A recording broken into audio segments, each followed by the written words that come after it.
because it is SJHL playoff time, and here we are. The long wait is over. Creighton Furniture Bomber playoff hockey is on the air. And the fans are so loud, and they're right on top of you, and so there's probably not another hockey environment like the Whitney Forum. Continuing over 70 years of Bomber action on 102.9 CFAR. They're going to be running out of moose legs. And here to bring you all the action, passion, and excitement. How do you do?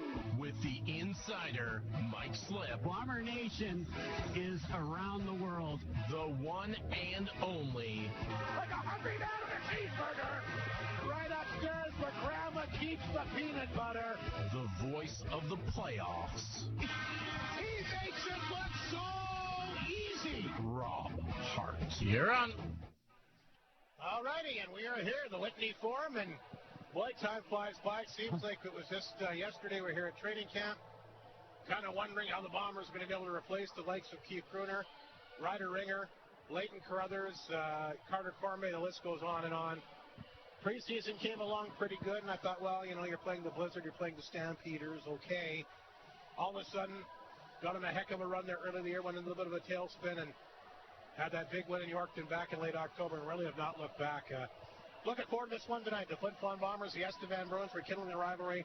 And yes, the SJHL playoffs are here. Christmas time for hockey fans right across this great league.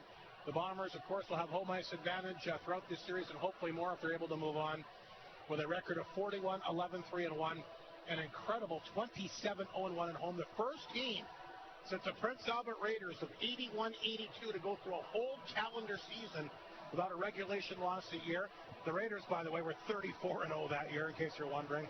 But these Estevan Bruins, a team that won the games that they had to. They're in the playoffs. I mean, if you would have said to me before the year began that they'd be in and Humboldt and Kinnersley wouldn't be, I don't know how many people would have believed that. But credit to Drew Kosher, the young coach.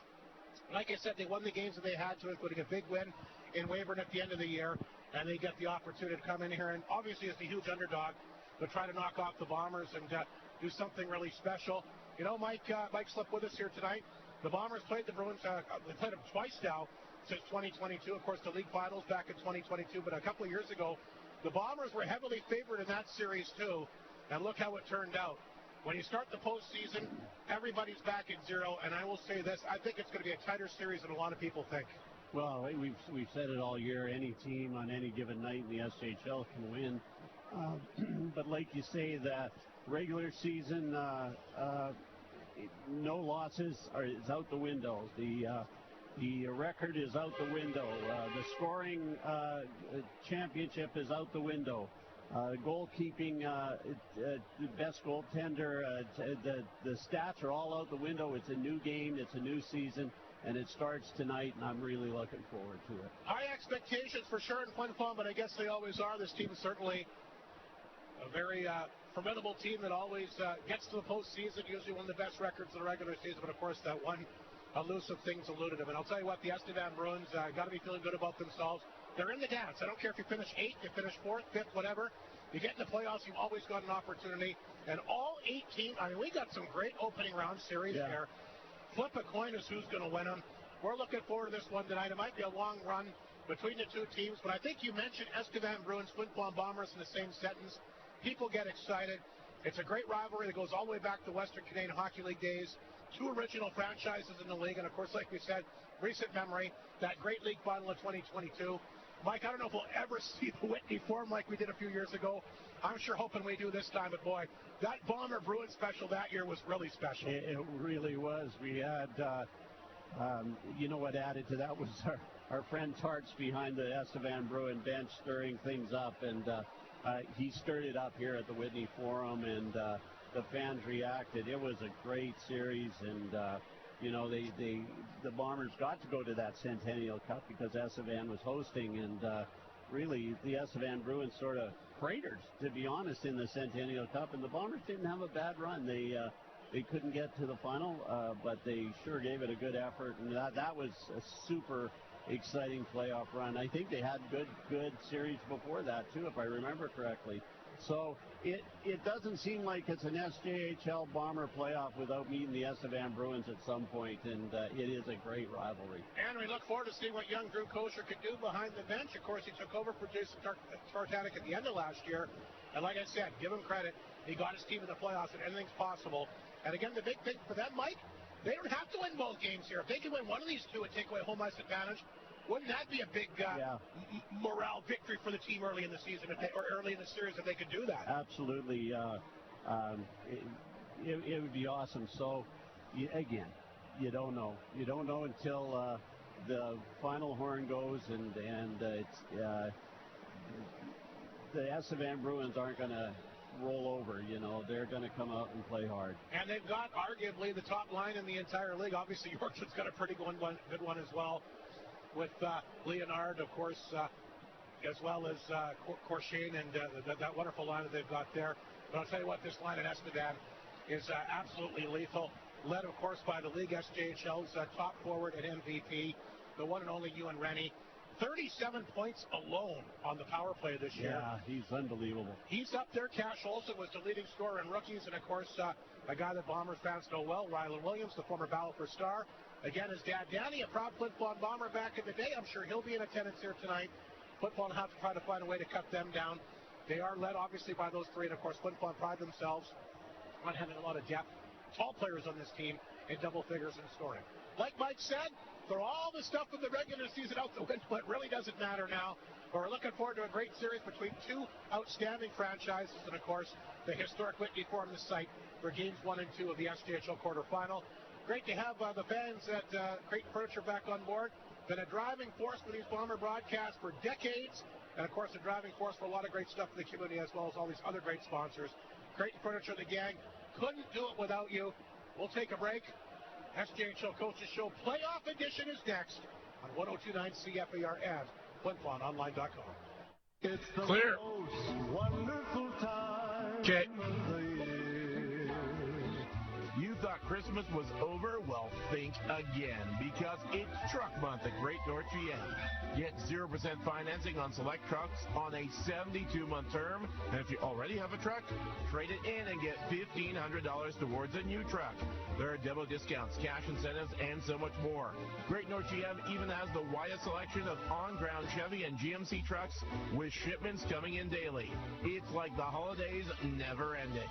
With Truck Month happening all March long, call Great North GM at 204-623-3481 or visit them 212 LaRose Avenue today to drive your new truck 10 seconds before they're all gone, because it's always a great day at Great North GM. You're on. Good evening. Welcome to our SJHL Coaches Show. Mike Reagan, the head coach of the Bombers, joins us here tonight. Mike, nothing against the regular season, a lot of amazing things, but like we mentioned earlier, this is the moment that you and your team have been waiting for, opening night of the playoffs. Yeah, we've been thinking about this day for a long time, Hardy. We've had a great season.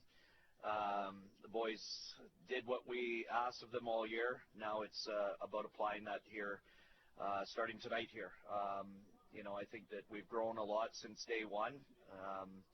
We've obviously made some additions at the trade deadline that we're extremely excited about, that we feel is going to have a huge impact on our success here in the playoffs. Home ice advantage throughout the playoffs, Mike. You get the Estevan Bruins here. Of course, you're very dominant in home ice. But again, when the playoffs begin, everybody starts at zero. So, opportunities presenting themselves for both teams. But like you mentioned earlier today, Estevan certainly has some very Hockey fans, welcome to tonight's matchup. Game 1 between the visiting Estevan Bruins and your Flin Flon Bombers. I think there your is officials for tonight's game on online is Cameron Zamonski and Garrett Fisher. Your referees are Dawson Holm and Dalton Vandernest. You can lose a game here. You can lose 3 or 4 games. Not just tonight for the Bruins. Number 2, Carver Shingoose. Number 4, Daniel Tverdovsky. Games are played differently. Number 5, Ryder Miller. Obviously, number 11, Nathaniel Harvey. Number 14, Gunnar Moore. And number 20, Griffin Horn. Not dressed tonight for the Bombers, number 2, Jared Miskew. Number 15, Nash Holmes. Number 16, Ryder Muka. Number 28, Kyle Marsden. Number 27, London Alexander. We've got the horses. And number 39, Joey Lees. What's been the mood amongst the players the last few Starting days? lineup for the Bruins tonight. Up front, like number Christmas, 12, Cash Olsen. Number 15 is Ewan Rennie. And number 17 is Rylan Williams. I will say was very happy with on practice. defense. Number 7 is Aiden Lang. Number 22 is Ethan Andrews. Trying to conserve and energy. in net for the Bruins, number 30, Dylan Adams. Energy, compete, work ethic. Couldn't ask for a better week of practice from the guys. So I think we're ready to go. So good news, bad news, Mike. You're going to have some guys back, but unfortunately, Joey Lees, your leading scorer for the regular season, will not be in the lineup tonight. Yeah, I think that it obviously sucks that he's not going to start game one here, but we're also being smart about this. He was out there and skated for pregame skate. We told him to, get off the ice and let's rest up here. And my biggest thing is we're expecting this to be a long playoff run, and we can't have guys, that have 3/4 of a tank in them, draining that early on in a series. It's 0-0 right now. We're not in a pressure situation. If our backs were up against the wall, Joey could play tonight. But I'm more concerned about getting him back to 100% so that hopefully we don't have to worry about anything further on down the road. Goaltending, a big part of the success. Charlie Tripp, the goaltender of the year. Mike, probably nobody was surprised about that. You must be happy, though. Not only do you have him, but Finn Werner, who I think it's almost a 1A, 1B here, if you want my opinion. I've been impressed with the way that he's played, and you got two real good goaltenders you can go to. Well, Rob, I always value your opinion, and you're right about Finn. He's done a tremendous job this year. I think what's nice for us is we feel like for the first time in a while, in all three areas or aspects of building a hockey team when it comes to, forward group D and goaltending, that we're as good as it gets. I love our depth up front. I think our D, we've got 9 defensemen here that can all be top 4 defensemen on many teams, and then we've got 2 guys that can be a starter on any team. So we're excited about that depth. That was the goal going into the season, was to build a complete team, and we feel that we've got that. Plus 12 players in double figures in scoring. Again, you only had 2 guys in the top 20, but second in the league in goals for, only 3 behind Yorkton. Of course, you got 3 players in the top 5 in scoring that did a lot of damage, but you're only 3 goals behind them as a team. 12 guys in double figures. Mike, I'm sure if I was to say before the year began, you'd be second in the league in goals for, you would have taken that. Yeah, we scored more goals this year than we did last year. And you take a look at some of the horses we had last year on our team with Gruner, Ringer, Cormier. I mean, we're extremely happy with the offensive production that we've had. And, again, to be the best team defensively and give up the fewest amount of goals, I think that's a very good recipe for success. And, I think that it's got to be dialed up even more in the playoffs. You got to tighten up defensively, and you got to capitalize on your scoring opportunities, and you can't rely on one guy. So, there's a lot of teams that if 2 or 3 guys don't score, they're in trouble. With us, we feel like on any given night, 3 or 4 different guys can score, and throughout our lineup, whether it's on the so-called first line or your fourth line. So we're very happy with our scoring depth, and I think that's going to pay off for us. You talked about obviously a lot of ingredients for your team heading in. How about experience, Mike? I mean, you got I think about 12 guys, if I'm not mistaken, from last year's club that have been with you. Some guys, of course, have been with the team for 3 years now, 4 years, a couple of guys. Is experience a big thing that you're going to be counting on? Yes and no. I think it's obviously nice to have some guys that have been in situations where they feel like, they're a contender. But in saying that, I think in junior hockey, I mean, we're not talking about NHL careers here. We're talking about a small window of 3 or 4 years. There's some guys that are going into their first junior playoffs, and we're expecting that they're going to be just fine. We talk about preparation, and I think all year we've done a good job at preparing for these big moments, and they're going to rise to the occasion. Thanks for this, Mike. Good luck tonight, and good luck throughout the playoffs. Thanks very much, Robert. Mike Reagan, the head coach of the Bombers, once again here on 102.9 CFAR and FlinFlonOnline.com. Clear. Bailey Homes has 15 years experience in the North, specializing in RTM homes and foundations, and are also proud supporters of our community. They are so thankful to Flin Flon and the surrounding areas for supporting them all these years. Bailey Homes is 10 seconds willing to chat with a potential customer to show what they can do for our community. Your trusted builder in the North. Visit bailey-homes.ca. You're on. SJHL Coaches Show continues. Drew Kosher, the head man of the Estevan Bruins, joins us. And Drew, what a difference a year makes. A year ago at this time, you just kind of taken over the team. You wanted to get through, obviously, kind of reset everything, and here you are in a playoff spot. Yeah, it's the 8th seed, but you're in, and everybody starts at 0. Yeah, we're excited, obviously, for the task at hand here, right? And, like going back to last year, obviously, we obviously didn't finish where we wanted to finish, and, we reevaluated in the offseason there with some players and whatnot, and, we're excited to be in this year, and, like I said, looking forward here for the playoffs start here, game 1 tonight. Come on, Bomber fans, turn on those flashlights. Let's light up the North. At times this year you've been very good. You just have had a hard time being consistent. It may be the thing against your club, but saying that, some very dangerous players. Let's face it, probably the best offensive talent in the league in Rennie. Top forward, league MVP, well-deserved, and obviously it's nice to have him on your squad. Yeah, no, for sure. Obviously, Rennie's a great player, dynamic, and obviously, he has a great lineman in Rylan Williams, and then obviously rookie and Cash Olsen. They do a lot of legwork for our group up front, and they bring a lot of offense for our group, and we're hoping for obviously the rest of our group to follow that tonight. It's interesting because everybody talks about your team being a one-line team, and to me it's kind of a catch-22 thing. Obviously they're going to have to be great for you to win this series, but saying that, the other 3 lines don't necessarily have to score, but the big thing for them, don't get scored against. Are we going to see maybe a more concentrated defensive effort for some of your other lines? I mean, let those guys take care of things, specialty teams, but if you can get the other lines out there that don't get scored on, could be a very long series. Yeah, we're hoping that the whole group can kind of contribute in both ways, right? It's very important, obviously, in the playoffs. You have to block a lot of shots, manage pucks, and obviously score when you have a chance. We know that Rennie's line's going to face the top defensive line for the Bombers, and we're fully expecting that, especially in game 1 and 2, not having the last change. So, they're going to have to be real good 5-on-5, and obviously power play, they have to take advantage of that, and obviously, our depth guys are going to have to step up here for sure.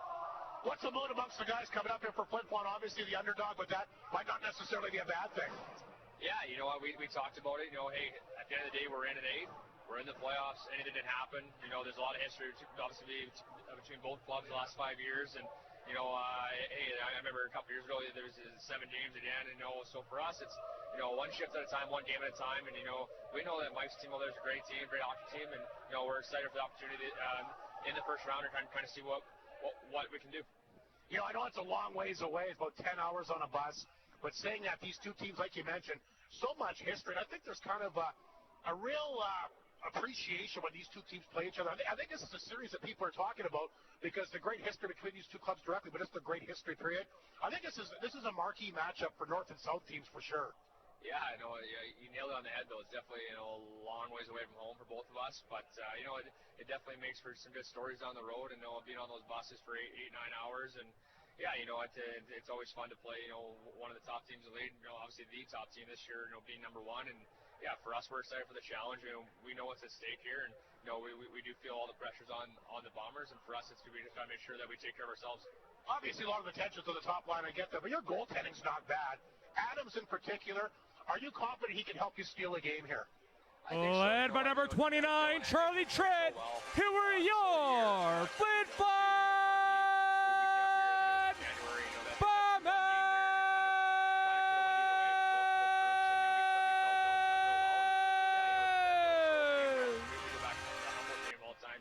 Safe shutout there for him, and Dylan's a real solid goalie, and we're hoping for hopefully game 1 or game 2, try and get one here for us.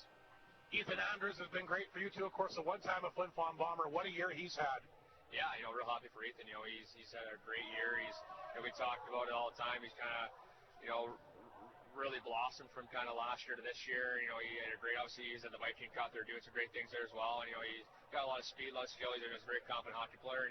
Great kid to coach. So to see him have all the success he's had this year, really happy for him. What needs to happen for your team to get maybe possibly 2 wins here? I mean, you never, like I said, They might have been 27-0-1 here in the regular season, but it's a brand new year. Hockey fans, would you please rise and stand if you can? You know what? We have to match remove your headwear and join Vanessa Whitbread in the singing of "Oh Canada." Pretty solid back end and obviously good goaltending, and we feel we match up fairly well against them. We're excited for the task, but for us, we know that discipline's very important for our group. We got to score our chances, and we got to take care of our house, and make sure that we're managing pucks all night. I think a big thing for you two, not to fall behind 2 or 3 goals in this rink. Yeah, that's the one thing. Obviously, the atmosphere here is pretty intense, and you got to make sure that we want to score the first one out there, kind of quiet the crowd down, but like we told the guys, make sure that we're having fun here, make sure that we're Canada, we stand on guard for thee. God keep our land Enjoy the moment. glorious Listen, and thanks for this. I appreciate it. Great job with this crew getting in the playoffs. Oh, I don't care if you're first, third, eighth. Canada, You have a chance just like everybody else. And like I said, I think this series is going to be a lot tighter than people think. So good luck to you and the Bruins starting tonight. Thanks so much. I appreciate it. Oh, Canada, we stand on guard for thee.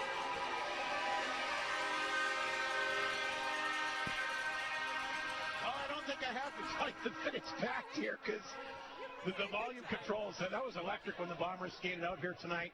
Nothing like, I mean, this is such a wonderful building, the Whitney Forum, but I'll tell you what, it comes up many octaves here in the playoffs. Drew Kosher, the young Estevan coach, he told you sometimes they get so loud in here, you don't know who did score. I have to disagree with him. I think you know darn well who they're cheering for in this rink, Drew. I think he's fishing for his team to draw, and they should. Here is your Flin Flon Bombers starting lineup, brought to you by Elite Communications. Up front, number 26, Rhett Ewan. Number 41, Wyatt Stinton. Number 21, Connor Miller. On defense, number 8, Xavier Fauchon. Number 6, Nathan Meunier.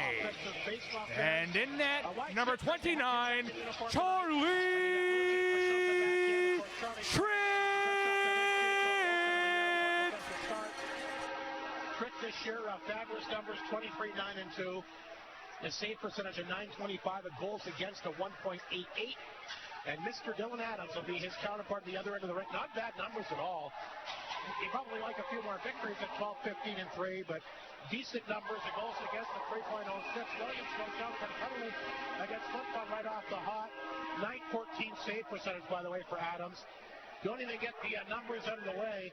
And we got a penalty against Flin Flon, Mike, 27 seconds in. I just saw Williams go down. Helmet came off, but Fauchon's taking a penalty right off the hop here. Yeah, I just saw the bodies flying. I didn't see the hit. Kneeing is the call. Oh.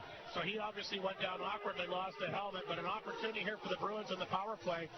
Right off the hop, 27 seconds in, and that's something we talked about. Down the stretch, this Flin Flon team has been taking a lot more penalties. Yeah, they sort of curved it near the end, but not the way you want to start the game tonight. This one, not for sure. That's for sure. I noticed Miller and Rennie were hacking each other right off the face-off. Williams kind of getting toweled down here a bit. I think he might have hit his head, and they probably want him out there for the power play. I'm assuming they do, and that's why there's been a bit of a delay. Anyway, Fauchon is gone for kneeing. Williams will come out for the power play, and the Estevan Bruins will go to work here. The Bruin power play ranked fifth in the league this year at 20. Flin Flon Bomber penalty to number 8, Xavier Fauchon. 2 minutes for kneeing.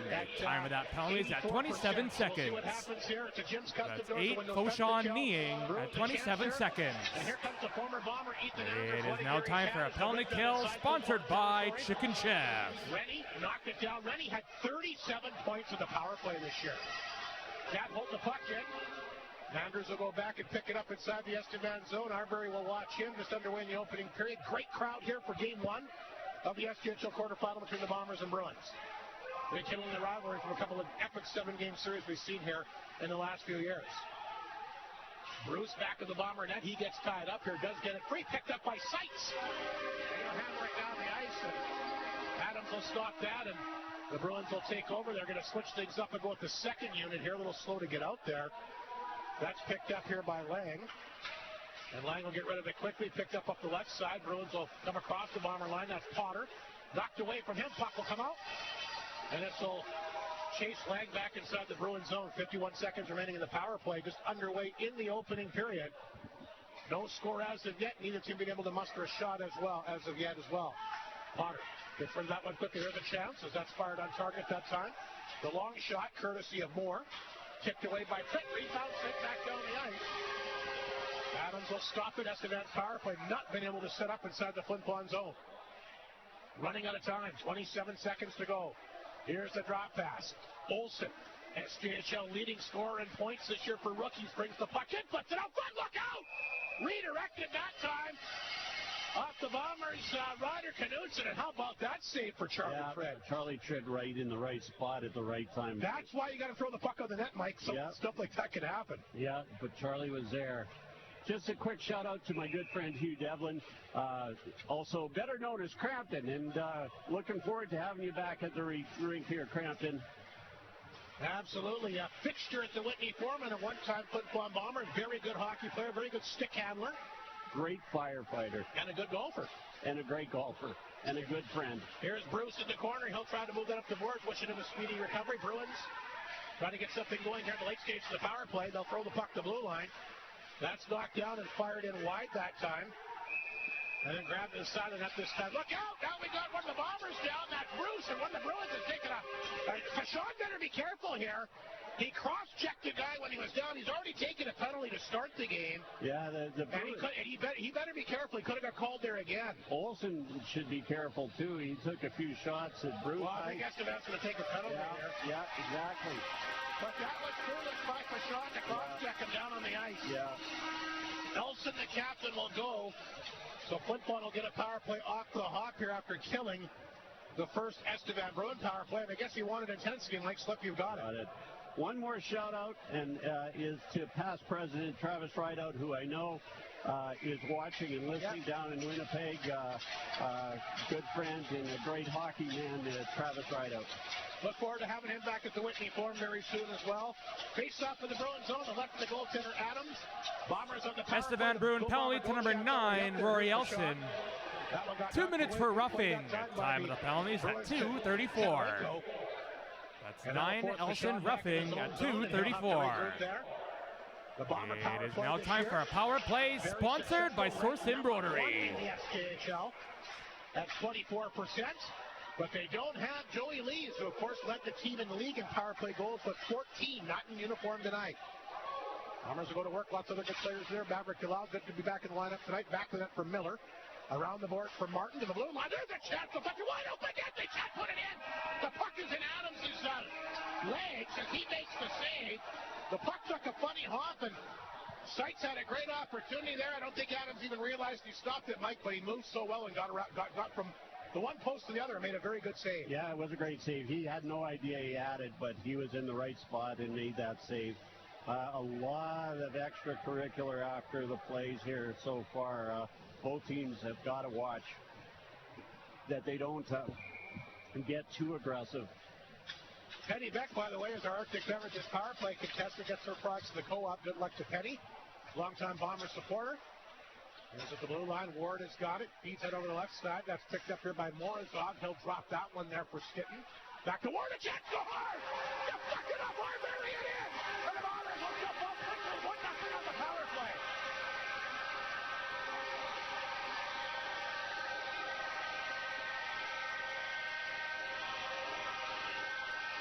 Congratulations, Penny Becker, Arctic Beverages power play winner. And watch the replay. This changes direction here. Yeah, I don't. Ward, the quick release. That hit Arbery out front. That's his goal. The way they went off to shake hands, Ward led the way. That's fine, but he didn't score. I think it might have gone off. Flin Flon Bombers! Goal! His first of the playoffs, scored by number 24, Sam Ward!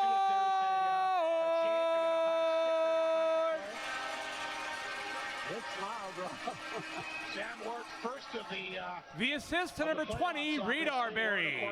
Time of that power play goal is at 3:25. That's Ward, his first from Arbery on the power play at 3:25. Woo! In the opening, Kurt Special, team's already a big factor. know, it's interesting. They didn't talk too much to the coaches about that before the game, but it's been a factor here early. The Bombers killed the Bruin power play and then come up with a power play goal of their own. Here's Yakimchuk up the middle, trying to hit Stinton too far. Stinton will chase it down, back at it. Flin Flon flying here in the opening period, which is normally their best period of the hockey game. Yeah. They'll throw it back out front. Adams is saved. Bruins jump on it. They quickly turn it up the other way. Here's Williams taking the drop pass. He's got Benny with him. Broken up that time by Yakimchuk. And they'll redirect the puck back down the ice. Ashby will chase this one down. And he's got it back in the Estevan net. Ashby dishes it off. They're looking for Williams behind him. It'll roll back in the Flin Flon zone for an icing call. 15:47 to go in the opening period. And a power play goal by Sam Ward has opened things up here for Flin Flon to get the joint jumping. And it's a great crowd here to start things off. I think Williams was able to sneak off the ice there. He's tired, and referee missed it. Arbery, by the way, given an assist on that power play marker. Face off back to the Bruins zone. Off the draw. Ward has got the goal along the board. Picked up here by Breho, and he'll send that one in back of the net. Flin Flon trying to jump back on top of it. Delisle in there. Good work along the boards as he tries to dig that one free. Battling there with Tatarenko. Gets back out front to Delisle, and he ripped that over top of that. Didn't miss by much. Ward will hold it in. Maverick Delisle back of the goal. Tried to come back out front. Pinned up along the boards. Bruins can't clear. Held in. Ripped over top of the net that time by Ward. Breho can't pick it up. Estevan kicks it out. Tatarenko to Olsen at center. Knocked away from him. Puck will go back to Breeze, and he'll lift that one up into the Bruin bench.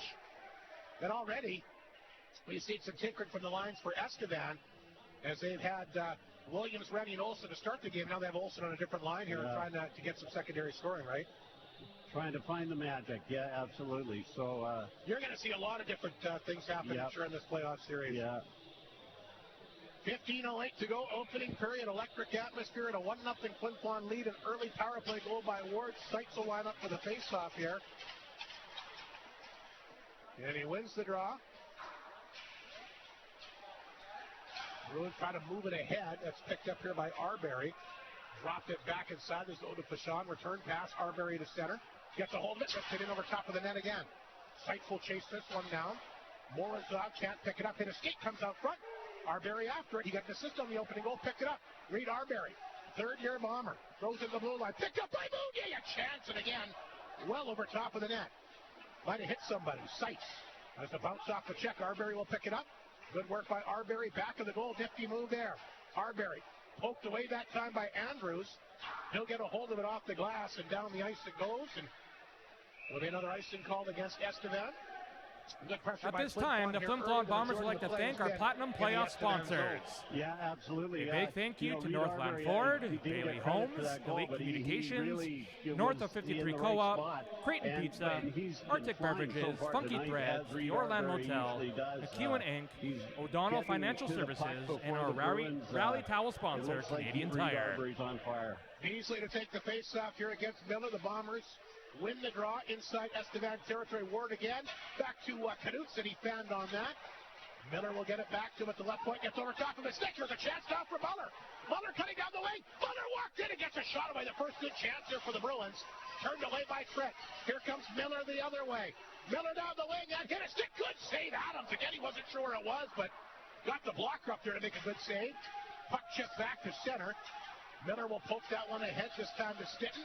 Knocked away, sent back to center. Yakimchuk will flip it back in. That's picked up here by Potts.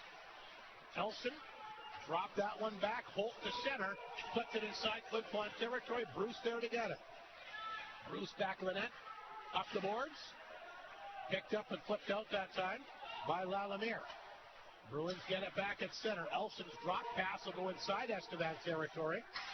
And they'll play that one back over to Ron. Yakimchuk got it. Played it back this time to Westmont's a big hit with Elson just below it. Puck comes outside the Bruin line. Potter will pick it up. He regroups inside Estevan territory. Potter covered. Gets rid of it to Ron. It's in his skates. He's not sure. Now he'll flip it back to the net. Good forecheck here by Flin Flon. Ulmer throws the body check. Picked up by Lalemire. Circles back the blue line. In the corner for Ulmer. Back out front. Lesperance trying to get a stick on it. Now Yakimchuk at the line. In the corner, Bruins try to converge on it. Picked up here by Holt. And he'll lift the puck back down. Racing back is Bruce with Olsen on top of him. Yakupchuk played it quickly to left cross. Here's to give it pass to Morozov, but he got checked, and Bruins will get it ahead. Rennie to center. Here's Olsen. Olsen back across the line to Rennie. Here's Rennie trying to get some room here. Knocked off the play. Yakupchuk lifted it ahead. Breeze kicked that one in. Right back on the stick of Yakupchuk. He'll take off. A backhander knocked away by Breeze at center. He turns that puck over to Arbery. Arbery will drop that back to Seitz. Here's Fashon. He'll take a look, and he's going to take some room to skate to center. Flipped it in past Ashby. And Seitz will race in after that. Seitz back out front. Puck will roll the line. Mounier keeps it in. Just keeps it in. Morozov hit hard by Ashby, looking for some room. Falls to the ice. Getzlaf will flip that one ahead to Rennie. Here's Williams. The big 1-2 punch to drop past to Rennie. Drop with a circle out front. He had Getzlaf just behind him. Nice setup, though, by the Bruins. Here comes Seitz. Back the other direction. Seitz hangs onto it. Now he lets a rip. Save made. Rebound in front of the Estevan net. Ward, the goal scorer, jumped on top of that one. He'll keep it in. Ethan Andrews knocked it down deep in his own end. A 1-0 Flin Flon lead. 11 and a half remaining in the opening period. Puck off the side of the Bruin net. Kick it, front, go hard! Red Ewan on the doorstep! And the Bombers will take a 2-0 lead.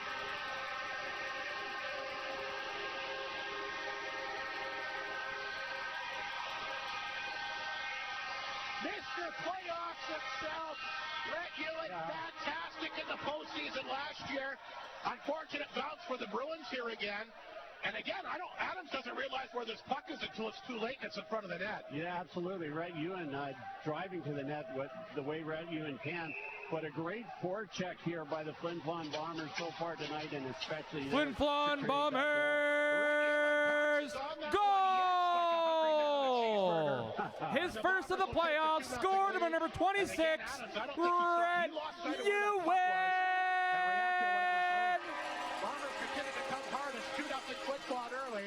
The assist to number 41, Wyatt Stinton. Time of the goal is at 8:31. That's Ewan, his first from Stinton at 8:31. Woo! Andrews up the boards. Drop pass picked up at center that time by Cramp. It's knocked away from him. Ward. Back to center ice to Breho. Bumped off the play. Onraid has it. And he dumped that one back inside the zone for Ron. Had to be careful. Arbery on top of him. Bruins can't flip it up. Knocked away by Morozov. He walks in. He scores. It's 3-0 Flin Flon.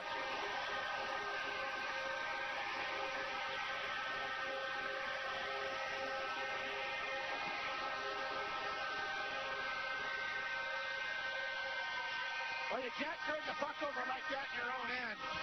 As we'll get the replay here. Here's the turnover right now. And Morozov grabs it and he walks in, and no chance there for Adams. Morozov is an absolute sniper.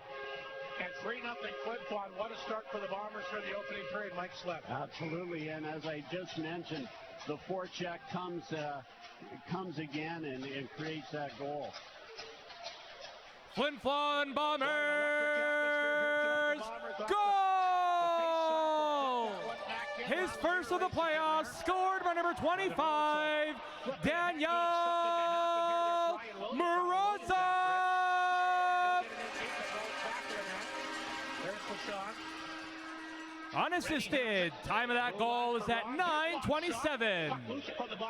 That's Morozov, his first, unassisted at 9:27. He's forced back to center. He'll turn that over to Mounier. I don't know how anybody would even hear it whistle on the ice. No, I thought I did hear one, but obviously not.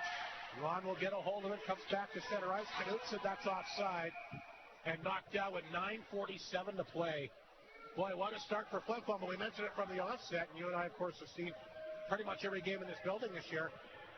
Normally, the opening period for Flin Flon is their best. Yeah, absolutely, and this is one of their best periods of the season. Media timeout, Rob. We'll take a break. Boy, what a start for the Bombers tonight. They're up by 3 The Orland Motel, a cozy, family-run motel on the lake with great views, Clear. affordable price rooms with You got it. events, and now they have a drive-through camping area complete with 20, 30, and 50 amp services that include water and sewer. The Orland Motel, a great place to stay.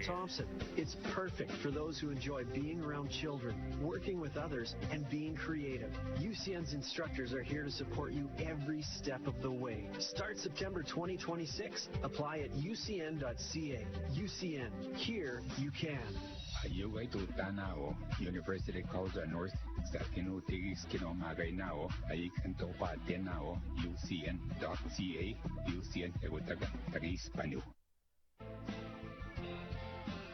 In 1927, Hudbay began and then grew with properties under exploration, development, and operation. Hudbay is proud to be a sponsor of this year's Bomber Playoff broadcast. Through active participation, bursaries, and donations, Hudbay is proud to continue its 99-year history of supporting the community, 10 seconds. its organizations, and its people. Hudbay wishes the best for the Bombers and its fans, built on the strengths of today and tomorrow. You're on. Asmussen takes the face-off against Stinton outside the Bruin blue line. What a start for Flin Flon tonight, a 3-0 lead. Ward, Ewan, and Morozov have all found the back of the net here so far tonight. Ron, the Estevan D-man around the boards. Ewan tracked that one down. Rhett Ewan might have been the best bomber forward the last few weeks of the season. He didn't put a ton of pucks in that, but boy, did he compete and play hard. And there isn't one team in the league that wouldn't want him. Knutson will pinch in, try to throw it back out front. Good forecheck again by Flin Flon. Knutson looking for it, tapped it back in, but right on the stick that time. Grabbed here by Ron, and he'll throw that up the middle. He was looking for a very big customer here in Asmussen, but it rolls past him.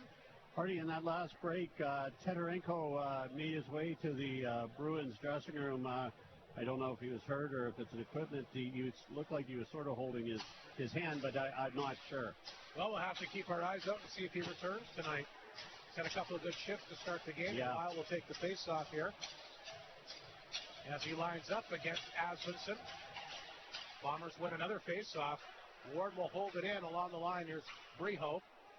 Maverick to Lyle. Gave it back to Breho. Breho loses the handle to Getzlaff. Getzlaff will pick it up, put it ahead. Holt picks it up at center. He takes off. Holt's across the bomber line. Gets the puck in deep. Lost it back in the goal for Knutson. Here's the former Humboldt captain ahead to Breho at center. He'll jump it in, tries to get in there quickly. Adams going to come out and play it to the corner. Delisle is there. Throws it back to the net. Intercepted by Potter, but he gave it away to Bruce. A shot right on. Stick save made by Adams. Breeze battles for it. Up the boards for Onrait. Can't clear it out. Flin Flon holds it in. Another shot on target. Another save by Adams.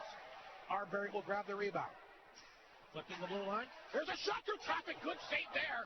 And the rebound is fired wide by Arbery. Not sure how Adams saw that, but he did. Yakimchuk at center. Ahead to Arbery. Arbery played that one ahead. Morozov has got the third goal. Back out front. Arbery off the tip of his stick. Here's Yakimchuk. He'll send that over the glass and out of play. 8:07 to go. Opening period. Shots are 9-4 Flin Flon. And a 3-0 lead again on opening period goals here tonight from Ward, Ewan, and Morozov. And before the game began, you were kind of wondering what type of crowd we'd have. Jam-packed. People love playoff hockey here. They sure do. Boy, Leo Seitz had a big hit. This is a very physical game so far, as you would expect it to be between these two clubs. Arbery, Morozov, Seitz is the forward group for Flin Flon. Faced off in the Bruins zone, the right of Adams. Doing everything he can to keep his team in it. Knutson and Ward on the back end. Flin Flon wins the drop, but it gets off Ward's stick. Comes back to center. Morozov back to Ward. We'll play that over to Knutson. Here's the pass to Seitz. Seitz across the line, trying to go right up the middle there. Almost got through. Knocked out by Knutson, held in, and fired on target. The glove save made by Dylan Adams. And he'll grab that and hang on. I think that media timeout was probably what he really needed. Yeah, to regroup. They've hung him out to dry. They have, and I mean, the Bombers just so much pressure, forecheck pressure, and how many pucks have been intercepted and stolen by the Bombers here in this first period. Miller takes the face-off here against Rennie. Bombers win the face-off again. Has another chance, and Adams got his pad down there. Miller has it back to the goal. He'll rim that around the boards. Knutson races to keep it in. Lots of traffic at the side. That Estevan net. Miller working off a check. Cotterill spins, fires. That one redirected that time off of Stitton. Ward will pick it up. Stitton back of the goal. In the corner for Ward. Back of the net again for Big Rhett Ewan. His office is around that net. Miller tries to fight off a check. Ewan will go in there and help out. He'll pick it up. Left it there at the point. That's Knutson. Redirected off Williams, but stays in play. Miller back of the goal. Good work to chip that back to Ewan. Back out front. There's a chance by Knutson. He breaks the stick. He'll go off quickly. And the Bruins will pick up the puck and they'll get it outside the zone. That's Lang. Looking for Williams. Too far. Fashawn has it. There's a stretch pass for Ulmer. Ulmer takes off across the Estevan line. He'll carry the puck in deep. Ulmer knocked to the ice. Here's Fashawn. A chance on target. Save made here by Adams. Back out front. That's Frost in a good spot. Couple whacks. Open net. And Adams robs Lalimiere. What a save by Adams there. As he's come up big here the last couple of moments. Penalty coming up against Flin Flon. Boy, that was a late call. Some broken sticks laying on the ice. Or is that Knutson's, I guess? That's Knutson. His blade is down behind the net. That was a very late call. Penalty going to go here against the Bombers. I'm not sure who it is. It's a tripping penalty.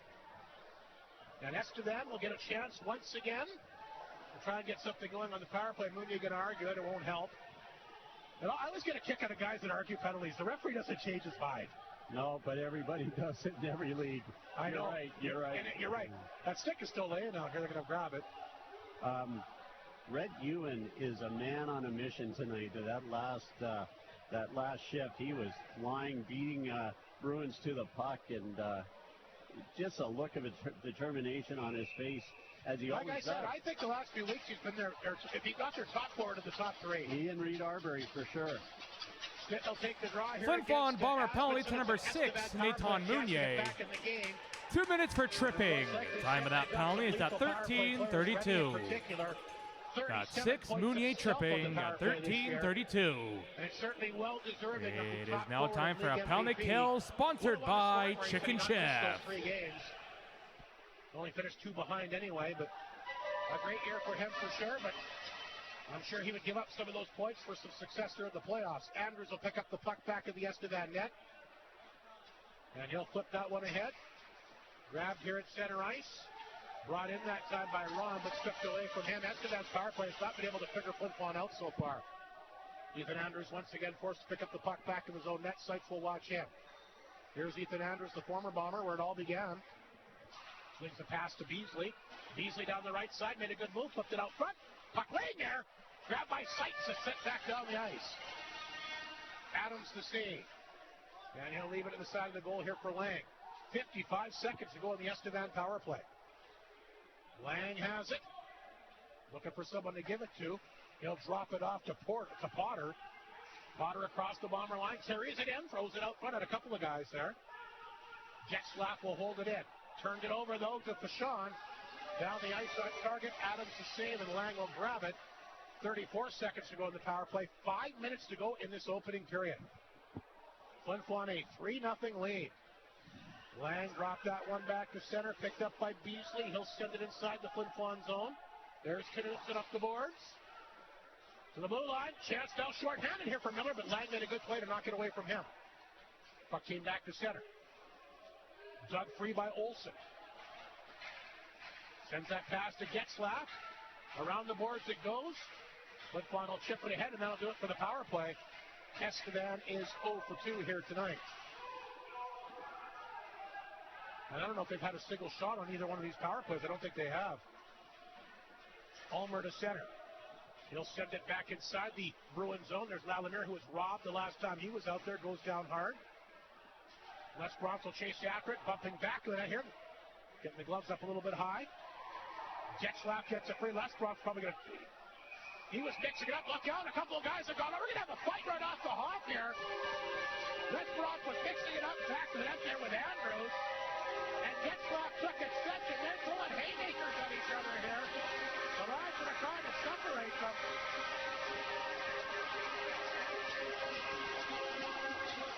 Now, I got a question for you, Mike. Andrews eventually lost the glove. Do they even deem this as a fight because neither guy dropped his gloves?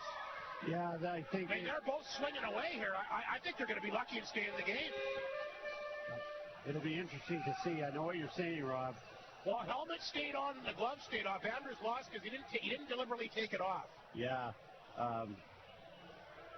He had a hard time because Les Bruins, of course, has to play with that cage. Tough to get a punch in. I actually have a shout-out myself I got to throw. This person took the trouble to actually email this in. Keith Frame wants to wish the Bombers a great 2026 playoff.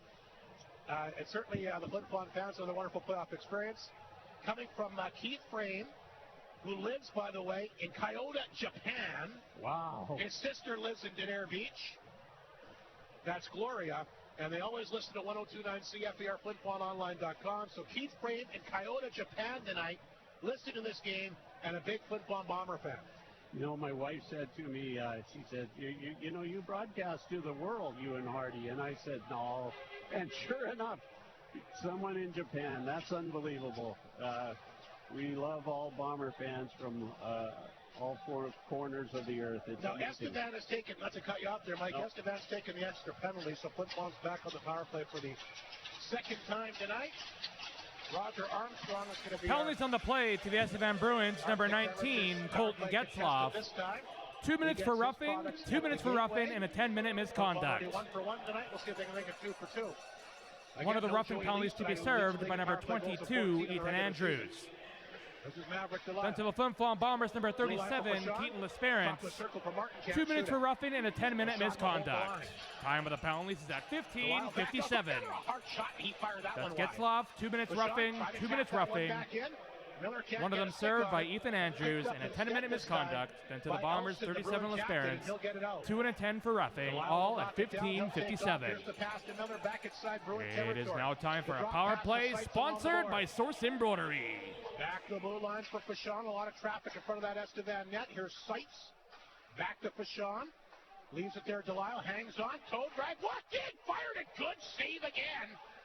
As that goes off the left arm of Adams, and the loose puck picked up by Williams down the ice. I'll tell you what, Adams has made a number of big saves here since the media timeout. Yeah. A great save there on Maverick Delisle. 50 seconds to go in the Flin Flon power play. Less than 3 minutes in the opening period. Flin Flon in front 3-0. Knutson will bring that one in. Arbery back up, can't knock it down, but Ward will hold it in. Left it there for Knutson. In the corner, it's Stitten. Back to Ward. There's a shot off the stick over top of the net. Knutson raced in, can't pick it up. They'll work it back to Ward. Here's Stitten. Back to Ward. Knutson. Back to blue line for Ward again. Sends it over to the far side. Picked up here by Morozov, who has a goal in the period. 17 seconds remaining in the penalty. Dropped it back. Knutson a chance. Adams a save. Puck is loose. Picked up by Williams. And he'll get it down the ice. Again, Adams doing his job to keep this Estevan team in this game. There's 5 seconds to go in the power play. Knutson couldn't get set. He'll drop it back in the net here. And that'll do it for the penalty as Andrews is out of the box. 2 minutes to go in the period. Shots are 15 for Flin Flon in the opening period. Puck poked back inside the Bruins zone by Ulmer. Adams thought about racing up, but he'll stay put. Meanwhile, picked up by Lalimier, back of the goal. Lalimier back out front, off a Briho's stick. Flin Flon continues to battle for it. Chipped out that time by Muller. Here's Ulmer. Played that one ahead. Gets away from Beasley. Lang will grab it for the Bruins at center. He sends it in, a bouncing puck wide of the mark. There's Jakubchuk. Off the boards. Grabbed here by Potter. Holds it in, but Estevan is offside. And he'll have to negate the zone. Here comes Jakubchuk. At his blue line, forced back here by Beasley. Here's Bruce. Back to Briho. Briho to center. Back inside the zone. Dropped it back to Stitten. Potter blocked that one. Briho races over to grab the loose puck. Beats it back to Jakubchuk. His shot wide of the mark. We are now entering the O'Donnell Financial Services last minute of play in the first period. Potter knocked it away from him. Olsen will pick it up. And the Bruins get it and get it back to center ice. There's Muller. They'll throw that one in deep this time for Asmussen. He'll race after it. Tied up back of the goal here by Stitten. 43 seconds remaining in the opening period. The Bruins pressing to try and get a late goal here to get back in the game. They'll keep the puck in. Now it comes out. This will force Andrews back in his own zone. Ewan barreling down on him. Andrews stops back of the Estevan net. He'll assess things from there. Now he hammers it off the glass. Puck rolled back in Flin Flon territory. Olsen knocked it down. A late chance for him. The SJHL's top rookie scorer gets a chance and ripped out over top of the left shoulder that time of Charlie Tritt. Puck rolled back to center. Ron has it, sends it in on target. Tritt will kick that to the boards. Picked up by Martin. He'll flip it out. Bruins hammer it back in. Yakimchuk gets it, throws it back of the net. Held on to by Fashon, and that's going to do it for the opening period here tonight. Bombers out shooting the Bruins 16-6. And took advantage of some glorious chances early. Shots on goal in the first period, but by Trial Realty and Liberty Tax. For the Estevan Bruins 6, for the Flin Flon Bombers 16. Check, like we say, great penalty kills, and I think they played a great. It is now time for the North of 53 Co-op first period scoring summary. Bombers got the scoring early at the 3:25 mark off a power play goal by number 24, Sam Ward. Interesting. Rob, the lone assist to number 20, Reed Arbery. Those last penalties. Bombers scored another at the 8:31 mark off a goal by number 26, Rhett Ewan. The assist to number 41, Wyatt Stinton. Bombers added another at the 9:27 mark off a goal by number 25, Daniel Morozov. That goal was unassisted. Let's go back. Like I said, those guys are swinging away each other. In your opinion, is that deemed as a fight? Because they're swinging hard, both guys. Didn't drop the gloves, though, but still, could you deem that as a fight? I would, but per the rules, I think you have to drop the gloves. And well, I'm sure that both teams are happy those players staying, in particular Estevan, who can't really afford to lose guys loud. But the one thing I've got from Estevan here in this opening period, win or lose, they want to come in here and show they're not going to back down. Because anytime there's been any type of a physical scrum, they've really hopped in there. Yeah, absolutely, and protecting their goalie and making some big hits. But the Bombers, I think, out-hit them, even though the Estevan Bruins were physical. So, I was thinking at the end Estevan looks a lot more physical than we saw them here in the regular season. Absolutely. I was thinking the Bombers have to keep up this intensity, and that hasn't always been the case this year. They've won all their games except for one overtime game here at the Whitney Forum, but there always seems to be a bit of a lull, so they want to keep going. I agree, and that's why I made the point that their first period is normally their best. Yeah. Estevan's goaltender, Adams, made some big saves to keep them in the game, and obviously very imperative for them to get the next goal, but some big saves by Adams, because after it's quickly 3-0, you're thinking, geez, does he get pulled tonight? But he made, and again, not his fault. He was hung, and if you're watching the game on Flow TV, you've watched the same thing I have. They hung him out to dry at least on 2 of the 3 goals. Yeah. And he made some big saves to keep him in it. And we've seen goaltenders make some big saves to get their teams back in the game before. Looking forward to the second period here tonight. Yeah, absolutely. And let's not forget that. And he didn't have to make many, but that one save Charlie Tritt made at the beginning of the game. Exactly, with the tip, and he was there to make the save. And those are the saves that Mike Reagan loves. That you might. It's not how many he says; it's when you get them. And that's true. That was a big one at the beginning of the period. All righty, we'll take a break. The opening intermission for the Co-op coming up, including a look at that first period scoring summary when we return. Bombers lead the Bruins 3-0 after 1. Game 1 of the SJHL quarterfinal is right here on 102.9 CFAR and FlinFlonOnline.com. Clear. The NHL Star Stick Meal is back in McDonald's for the entire month of March at your Flin Flon location at Walmart. The 7-Star Stick Meal features select entree options with medium fries, medium fountain drink, plus one of the 7 collectible NHL Star mini sticks.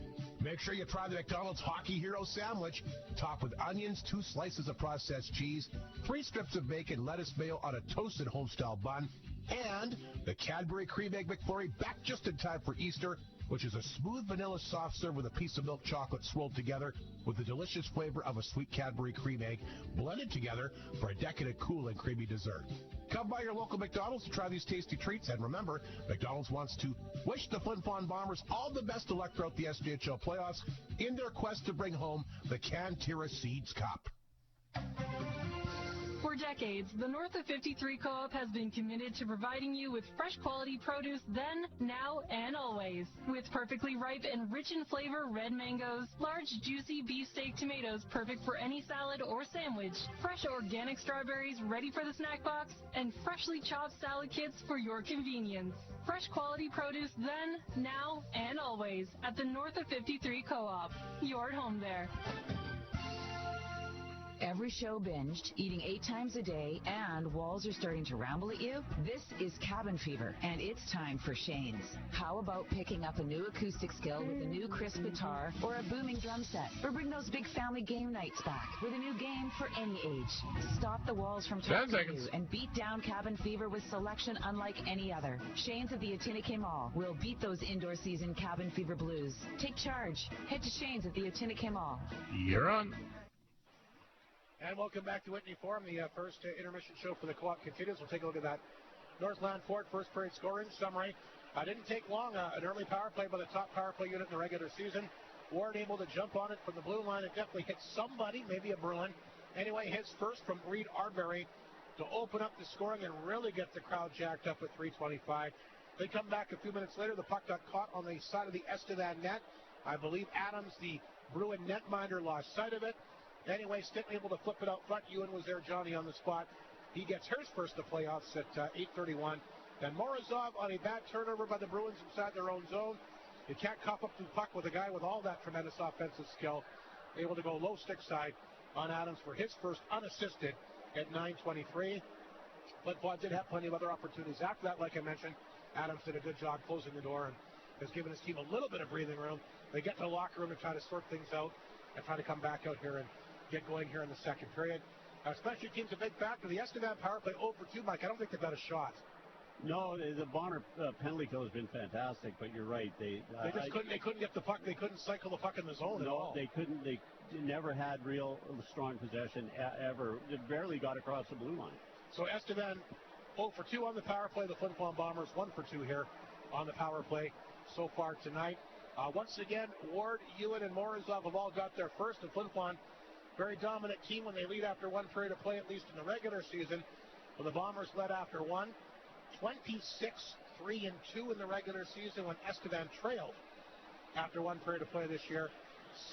6-16-2. Again, I understand it's the playoffs, but those are the numbers at least in the regular season. We'll take another break. We'll come back with our first Flin Flon Bomber playoff preview. Our first Flin Flon Bomber player preview. Connor Miller, the former Humboldt Bronco, going to join us. It was actually a year ago today that he was here as a Humboldt Bronco when they met in the opening round of the playoffs. Well, a lot of things changed for him in the year. Anyway, he'll join us next for Creighton Pizza Flin Flon Bomber player profile coming up. For more of the opening intermission from Flin Flon on 102.9 CFAR and FlinFlonOnline.com. Clear.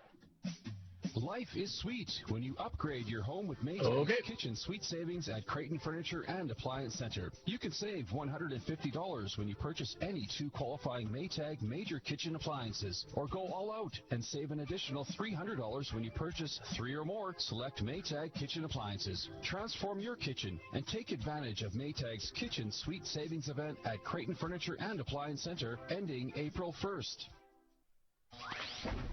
Whoa. Look, Doctor, he got out of the coma. But nurse, it's been years. What have I missed? Who's the president? You don't want to know. Everything's changed.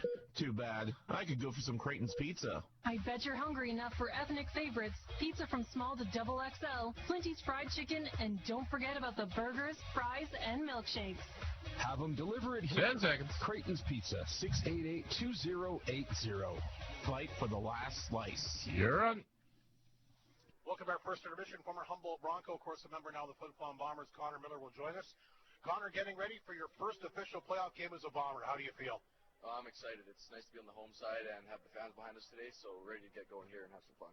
You know, the trade was made. I guess this is probably what you automatically thought of. You know, a team that was going to be in the playoffs, a team that will most likely have home ice advantage. I mean, not to take anything away from the regular season because you guys had a tremendous run, but this is the moment that I think you, Charlie, Ryder, and everybody else has been waiting for. Yeah, everyone here lives for this, right? It's special to be first place team and defend your home ice, right? And best team in the regular season, we got to prove that in playoffs here. So one game at a time and see what happens.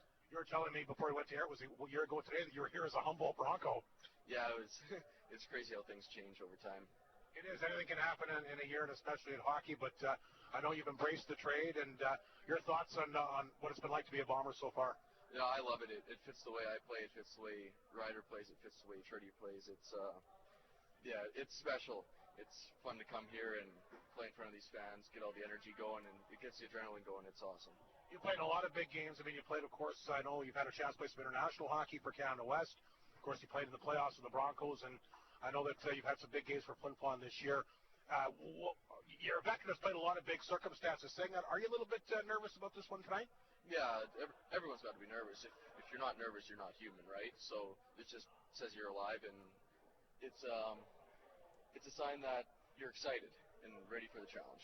A little bit of a different role. I mean, you came in clearly as the underdog last year. Gave Flin Flon a pretty good series, as we all know. But you were definitely the definitive favorite. You finished first overall. You got the 8th place seeded team, but saying that you really can't take that other team for granted. No, anyone can beat anyone this year, right? It's so tight, and we just got to go do our thing, and when we do our thing, no one can beat us. What do you think has been the secret to success, Connor, since you've been with this club? It's just the band of brothers we got in there. Everyone buys in, whatever Reg says we do, and it just works, right? And everyone pulls the boat. It's not one guy laying behind. Everyone's pulling the ship. It makes a big difference. Yeah, you mentioned right from the get-go you were really, I guess, pleasantly surprised at how tight the locker room was. Yeah, it's definitely the tightest team I've been a part of, and it's something special. There's no negative attitudes in there. Everyone's got the same mindset, and that's great. Do you think it's because everybody on this team contributes? I mean, you got 4 really even lines, I feel. You really don't have a first line compared to, maybe a fourth line. Everybody seems to play equally. You got 6 or 7 defensemen that allow a lot of minutes, and 2 really good goaltenders. I mean, this lineup is really spread up very well. Yeah, I've never seen anything like it, really. Any one of our lines can be a first line on any team in this league, which is special, and that takes stress off other guys, right? Playing 15, 18 minutes a night, you got energy for every shift instead of 23 minutes a night where you're getting tired towards the end of the game. We can just play teams into the ground every night. I think that's the key. I mean, it's one thing to score goals, but you got to be good away from the puck too. And maybe that was one of the differences in your series with Flin Flon last year. They really tightened up as the series went on. Yeah, they tightened up, and we just struggled to get through when we were missing some guys and key parts last year. So that was our biggest downfall last year. We just couldn't get through the depth of the Bombers, and this year it's even more deep with the team we've got here, which I'm excited to see how it goes. And we know how good you guys are on home ice, and we saw that last year too. I mean, it is really difficult for the visitors to win in this building. Again, saying that, I know it is a brand new season, but I think you saw that as a visitor, and I'm sure you're looking forward to being on the home side. Yeah, it's exciting. It's definitely not easy, regular season or playoffs, but playoffs is a whole different animal, and just gives us on the home side more energy, more enthusiasm, and it just makes us want to go harder. What's the mood in the locker room?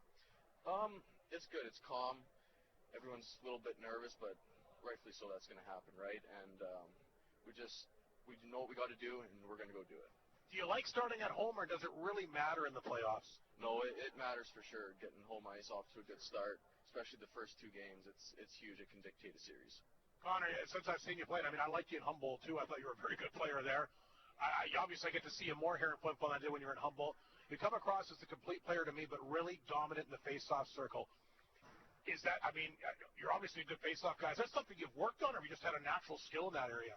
I work on it sometimes in practice. Most days, me and a couple other centers get after it, and got a couple practice tricks we use in face-offs, and it helps with that. But honestly, I've never really been a big centerman guy until this year, and it's just been working for me. It certainly has. So it's just kind of evolved this year for you. Yeah, it really has, especially in the later half of the year, taking a lot more draws with the Bombers here. It's definitely boosted the confidence, and even in our coaches here, sending out a bunch of guys on the play and on the power play, and you got to win the draw, and you know you're going to win it. And if the faceoffs are important in your own zone too, as we all know, especially in that Battleford series, you're out there for some key draws at the end of the game. Quickly, Connor, before we let you go here, biggest hockey moment for you so far could be any level, any team you ever played for. Oh man, I'd say last year Canada West winning bronze. That was pretty special. We struggled early in the tournament, but especially coming back and winning that must-win game in the bronze game was pretty special, and guys just bought in.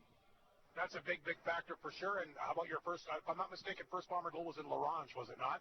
Yep, first Bomber goal was in L'Orange. That was pretty special. And yeah, it's just gotten better from there. It certainly has. Favorite player, favorite team for you growing up? My favorite player would be Jordan Eberle. He still is, and favorite team is Edmonton Oilers now. A lot of you guys seem to really like Edmonton. Are they going to make the playoffs? I sure hope so. It'd be nice to have some Canadian teams. Connor, thanks for this. Great to see you in a Bomber uniform. Good luck to you and your team here tonight to start the playoffs, and hopefully the start of something special. Yeah, no problem. Thanks for having me. Connor Miller, former Humboldt Bronco, now a member of the Flin Flon Bombers, and our Creighton Pizza player profile here on 102.9 CFAR and FlinFlonOnline.com.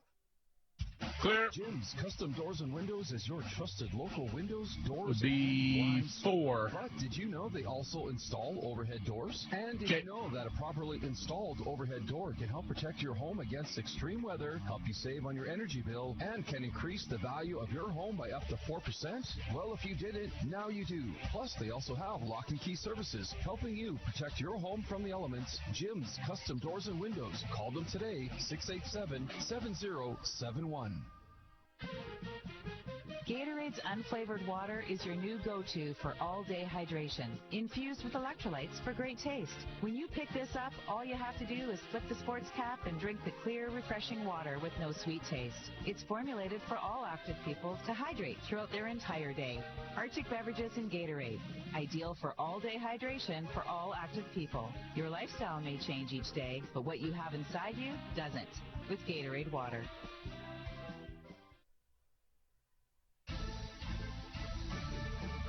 Northland Ford proudly supports the Flin Flon Bombers throughout the SJHL season. We know that the Bombers will play tough like the Ford F-150, the toughest truck on the market for over 40 years.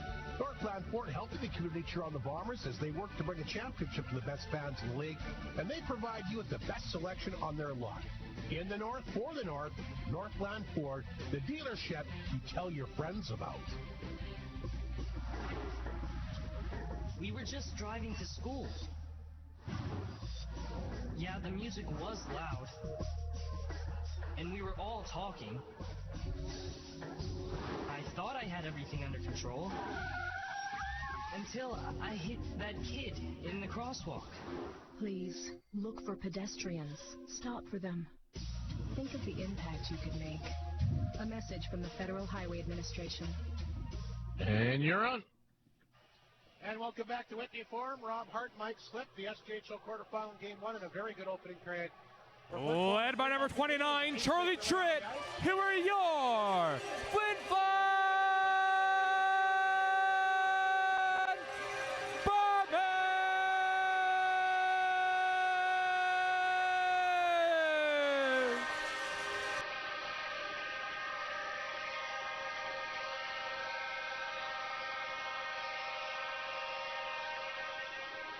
McDonald's out-of-town scoreboard tonight. York has jumped out to a 1-0 lead on Melville in the opening period.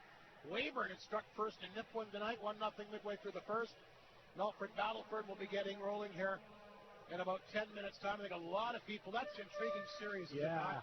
We talk about Estevan maybe not being a typical 8-seed team. You don't think of the defending league champions as being a 6-seed, and in the middle of January, where I think we're like third last. Yeah, what a turnaround. Of course, Levy knows how to coach, and we talked about it from the beginning, really, Rob, that you watch out for Melfort, and still watch out for Melfort. We'll get the rest of the scores. We're underway here to start the second period, 3-0. We'll see how the break did.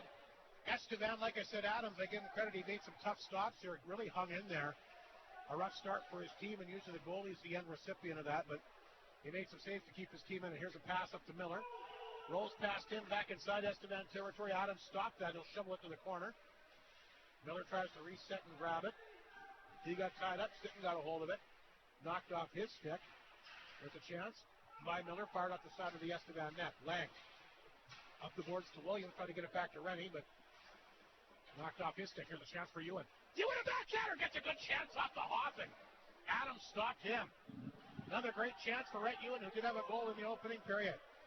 Mounier forced back in his own zone. Back of the net, he'll hang on to it. Up the middle, here's the pass. Redirected in by Delisle. On target, Adams to save. MJHL playoffs, they've opened things up tonight. Portage a 2-1 lead on Steinbach in the second. Burden leads Nipawin 2-0 after one, and Way Dauphin 2-2. That's in the second period.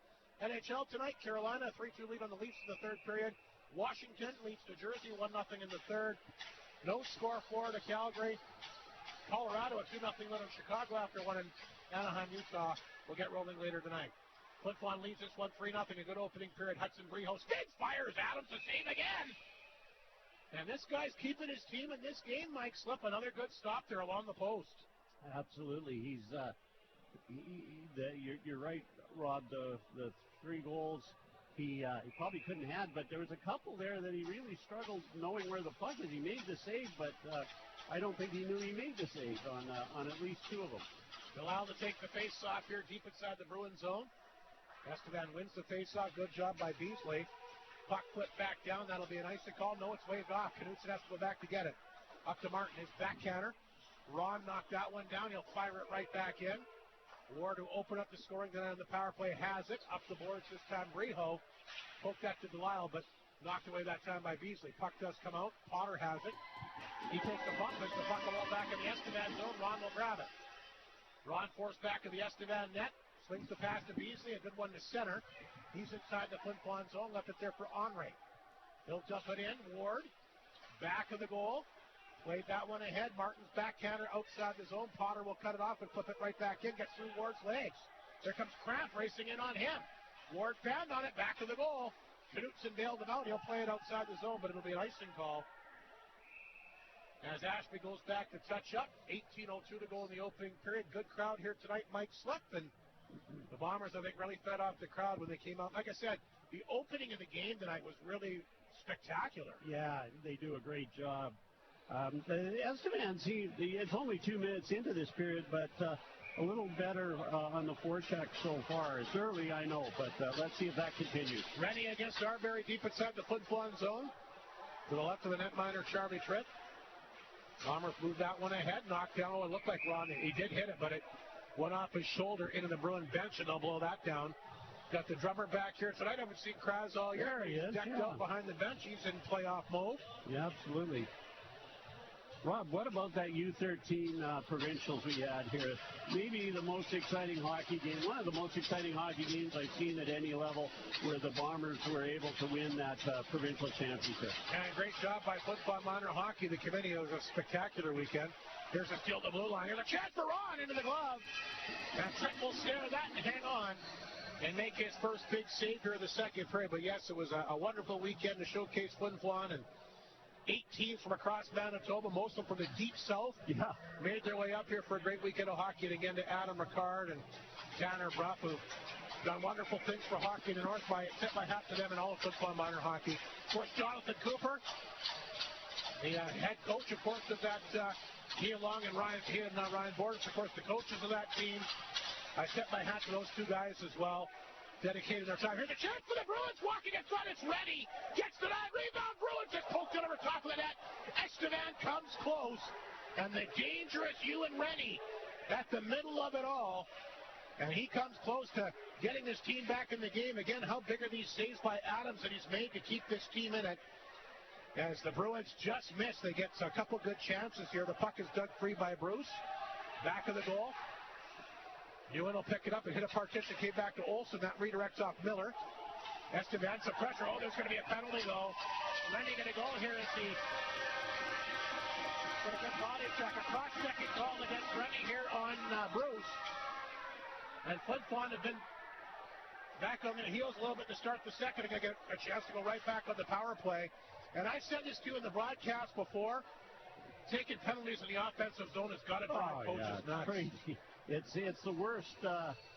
It's the worst to take a penalty in the offensive. Oh boy, Pierre Shackleton, nicest guy you ever met, is letting a few of the the Bruins have it there. It's odd to see him angry, but he's playing with an edge, and that's good to see. He's not taking anything. Randy Natzer, a power play contestant this time, gets his products. Estevan with a red apple.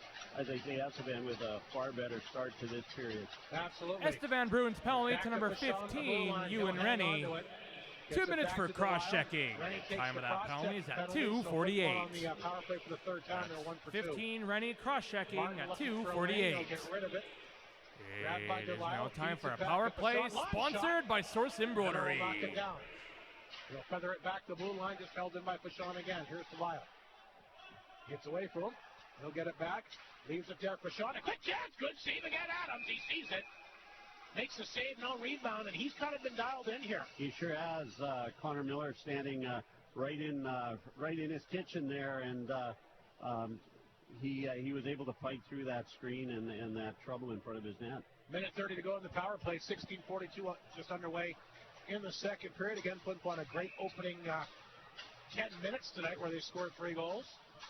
Miller, Sykes, Martin up front with Delisle and Fashon on the back end. Off the draw, here's Delisle. He'll hang on to it, kind of got bunched up here, left it there. Martin a chance, walked in, that got blocked. Puck loose in front. Chance by Miller, turned away by Adams again. Fashon holds it in. Here's Sykes to the blue line, picked up by Delisle. Delisle, give and go here with Sykes, back the blue line to Fashon. Sykes the one-timer, save made, rebound, they can't jam it in. Adams finds it. Makes a great right pad save, and he'll gobble up the rebound as well. And he's starting to get some confidence here. Like I said, you cannot fault him with the 3 goals to kick off the game. No, Connor Miller again in there, making it tough on the Bruins goaltender, but again fighting through that traffic.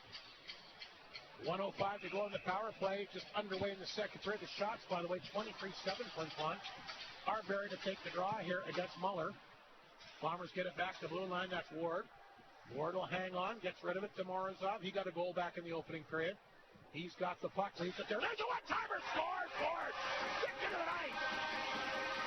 And it's another power play goal for Flin Flon. They'll take a 4-0 lead.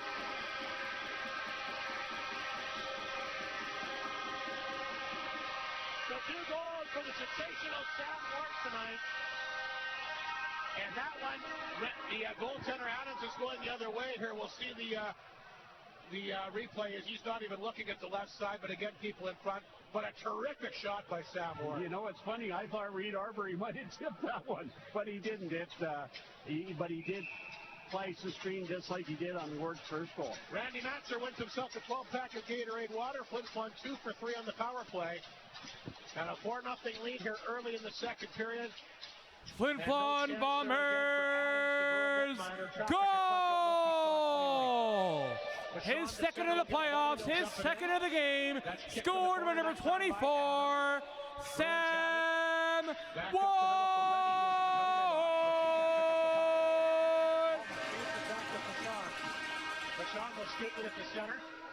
The assist to number 25, Daniel Morozov.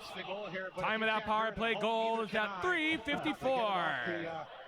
That's Ward, his second from Morozov on the power play at 3:54.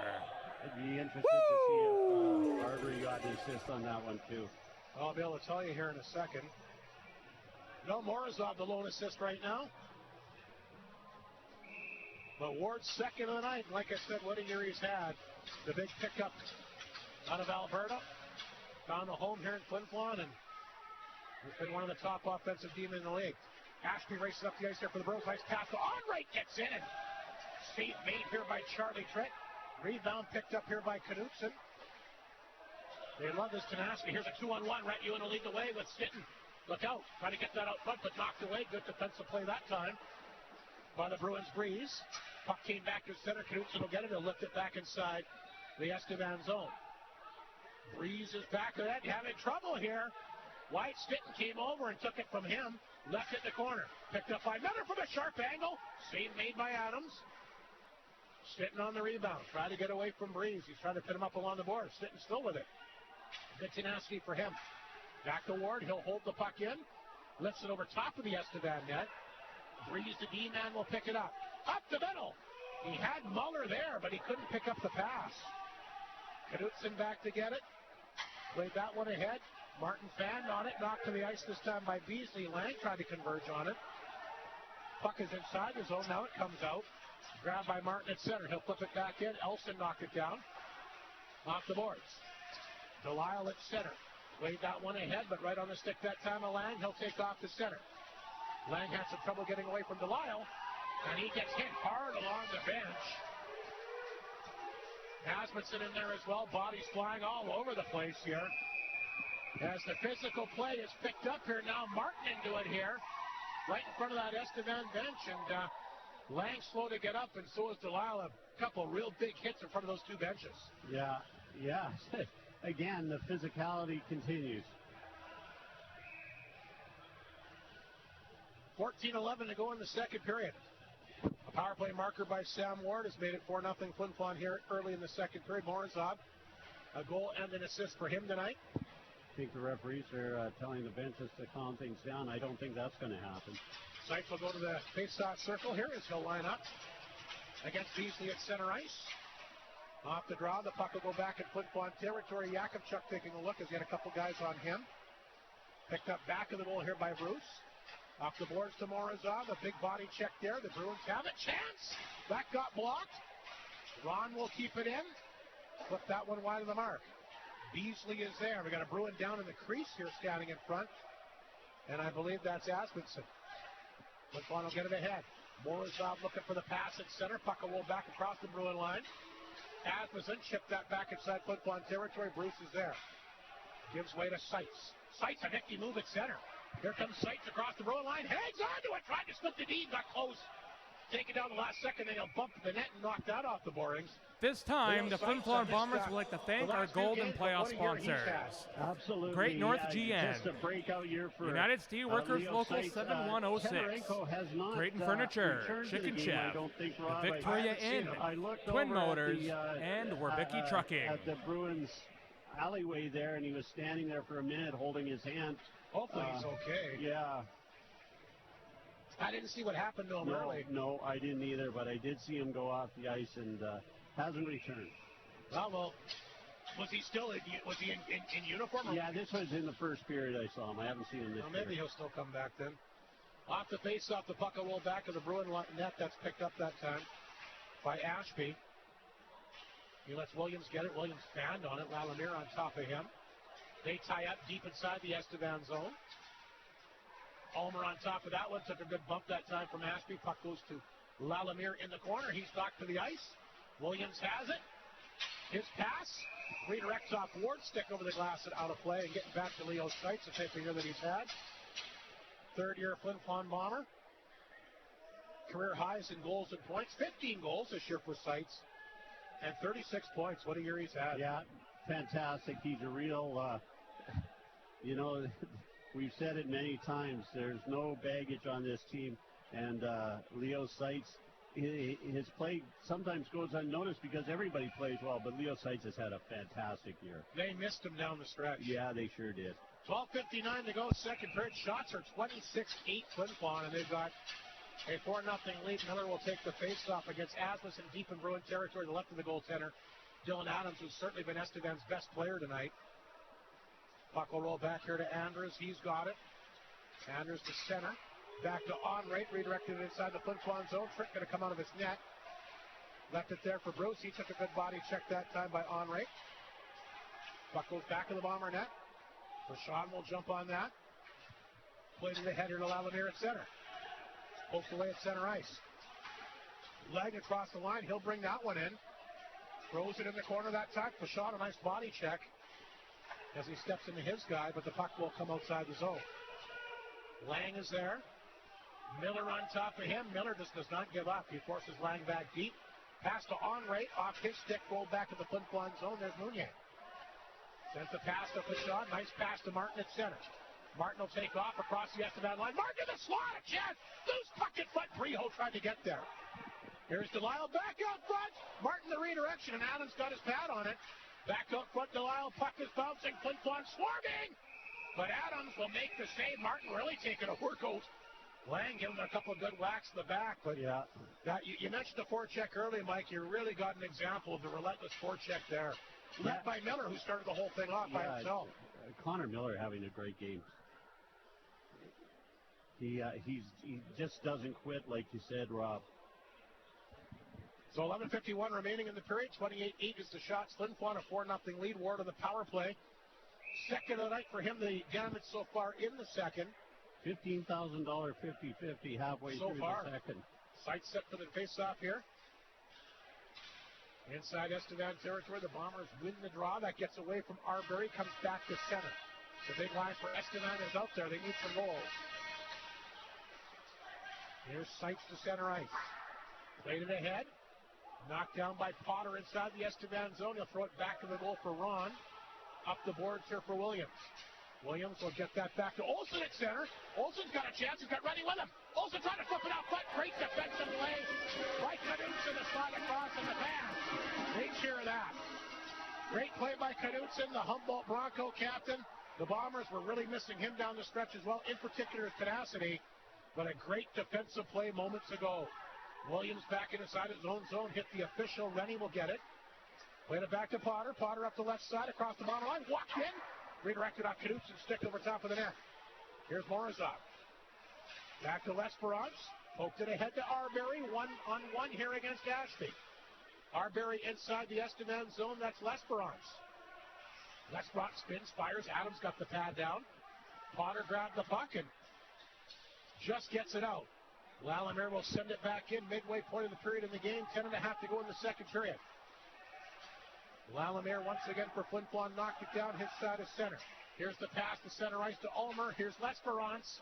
Gets a body check from Ashby, loses his helmet. He'll have to leave the ice. Here's Beasley. Beasley quickly on top of that, got blocked. Cramp had a chance, but he can't pull the trigger. Beasley back at his own blue line. Here's Beasley. Back up to Cramp. He'll redirect it in Flin Flon territory, icing against the Bruins. 10:07 to go, and Estevan has not been able to get much going offensively so far here tonight. No, they came out a little stronger for the first couple of minutes, but the Bombers have taken control again, and that's obviously Lesperance and Getzlau's misconducts are done, and back in action. 1-1 Yorkton Melville. Bartha for Yorkton, and Bearwald has come back to the Millionaires. Weyburns taking a 2-0 lead on Nipawin after one. Melfort Battleford underway, no score in the opening period. 4-0 Flin Flon leads this one here tonight. Puck grabbed in the Bomber blue line. Here comes Rhett Ewan making his presence felt again in this game as he'll pick it up. He'll dump it in. Knocked away, comes back to Ward at center. Spins it, fires and flipped it right back in. Breeze there to get it. Stitton on top of him. Knocked away. Miller, what a play. Miller just what a shot. And a nice glove save by Adams. Boy, what a play by Miller. Normally you turn the puck over in your own zone, but that wasn't a bad play. There was some mustard on that. He just knocked it down midair. Yeah, he snagged it. Maybe a timeout, Rob. We'll take a break. A 4-0 Flin Flon lead. A power play goal by Sam Ward here in the second period on 102.9 CFAR and FlinFlonOnline.com. Clear. Looking for stories about Indigenous peoples across the country? We know where you can find them. Hi, Machajane, Louise Beagle, and I'm from Ochiomani First Nation. Hi, I'm Brian Enius, and I'm from the Penticton Indian Band. Hockey fans, let's give a big congratulations to Bombers goaltender Charlie Tritt on being named the SaskTel Goaltender of the Year. Congratulations, Tritter. /Indigenous. Bailey Homes has 15 years experience in the North, specializing in RTM homes and foundations, and are also proud supporters of our community. They are so thankful to Flin Flon and the surrounding areas for supporting them all these years.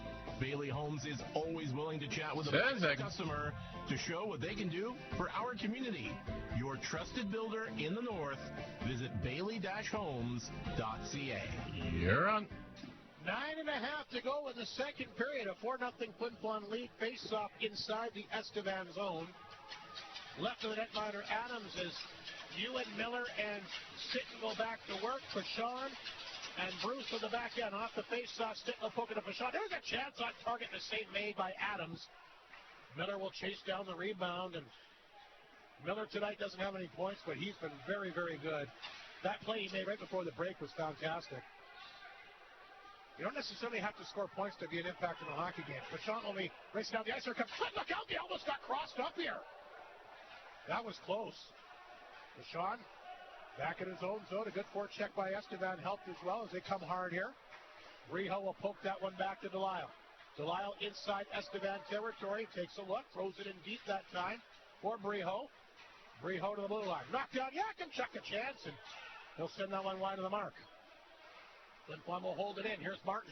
Back out front. Oh, he looked like he had Briho there, but a good defensive play at the last second by Crown.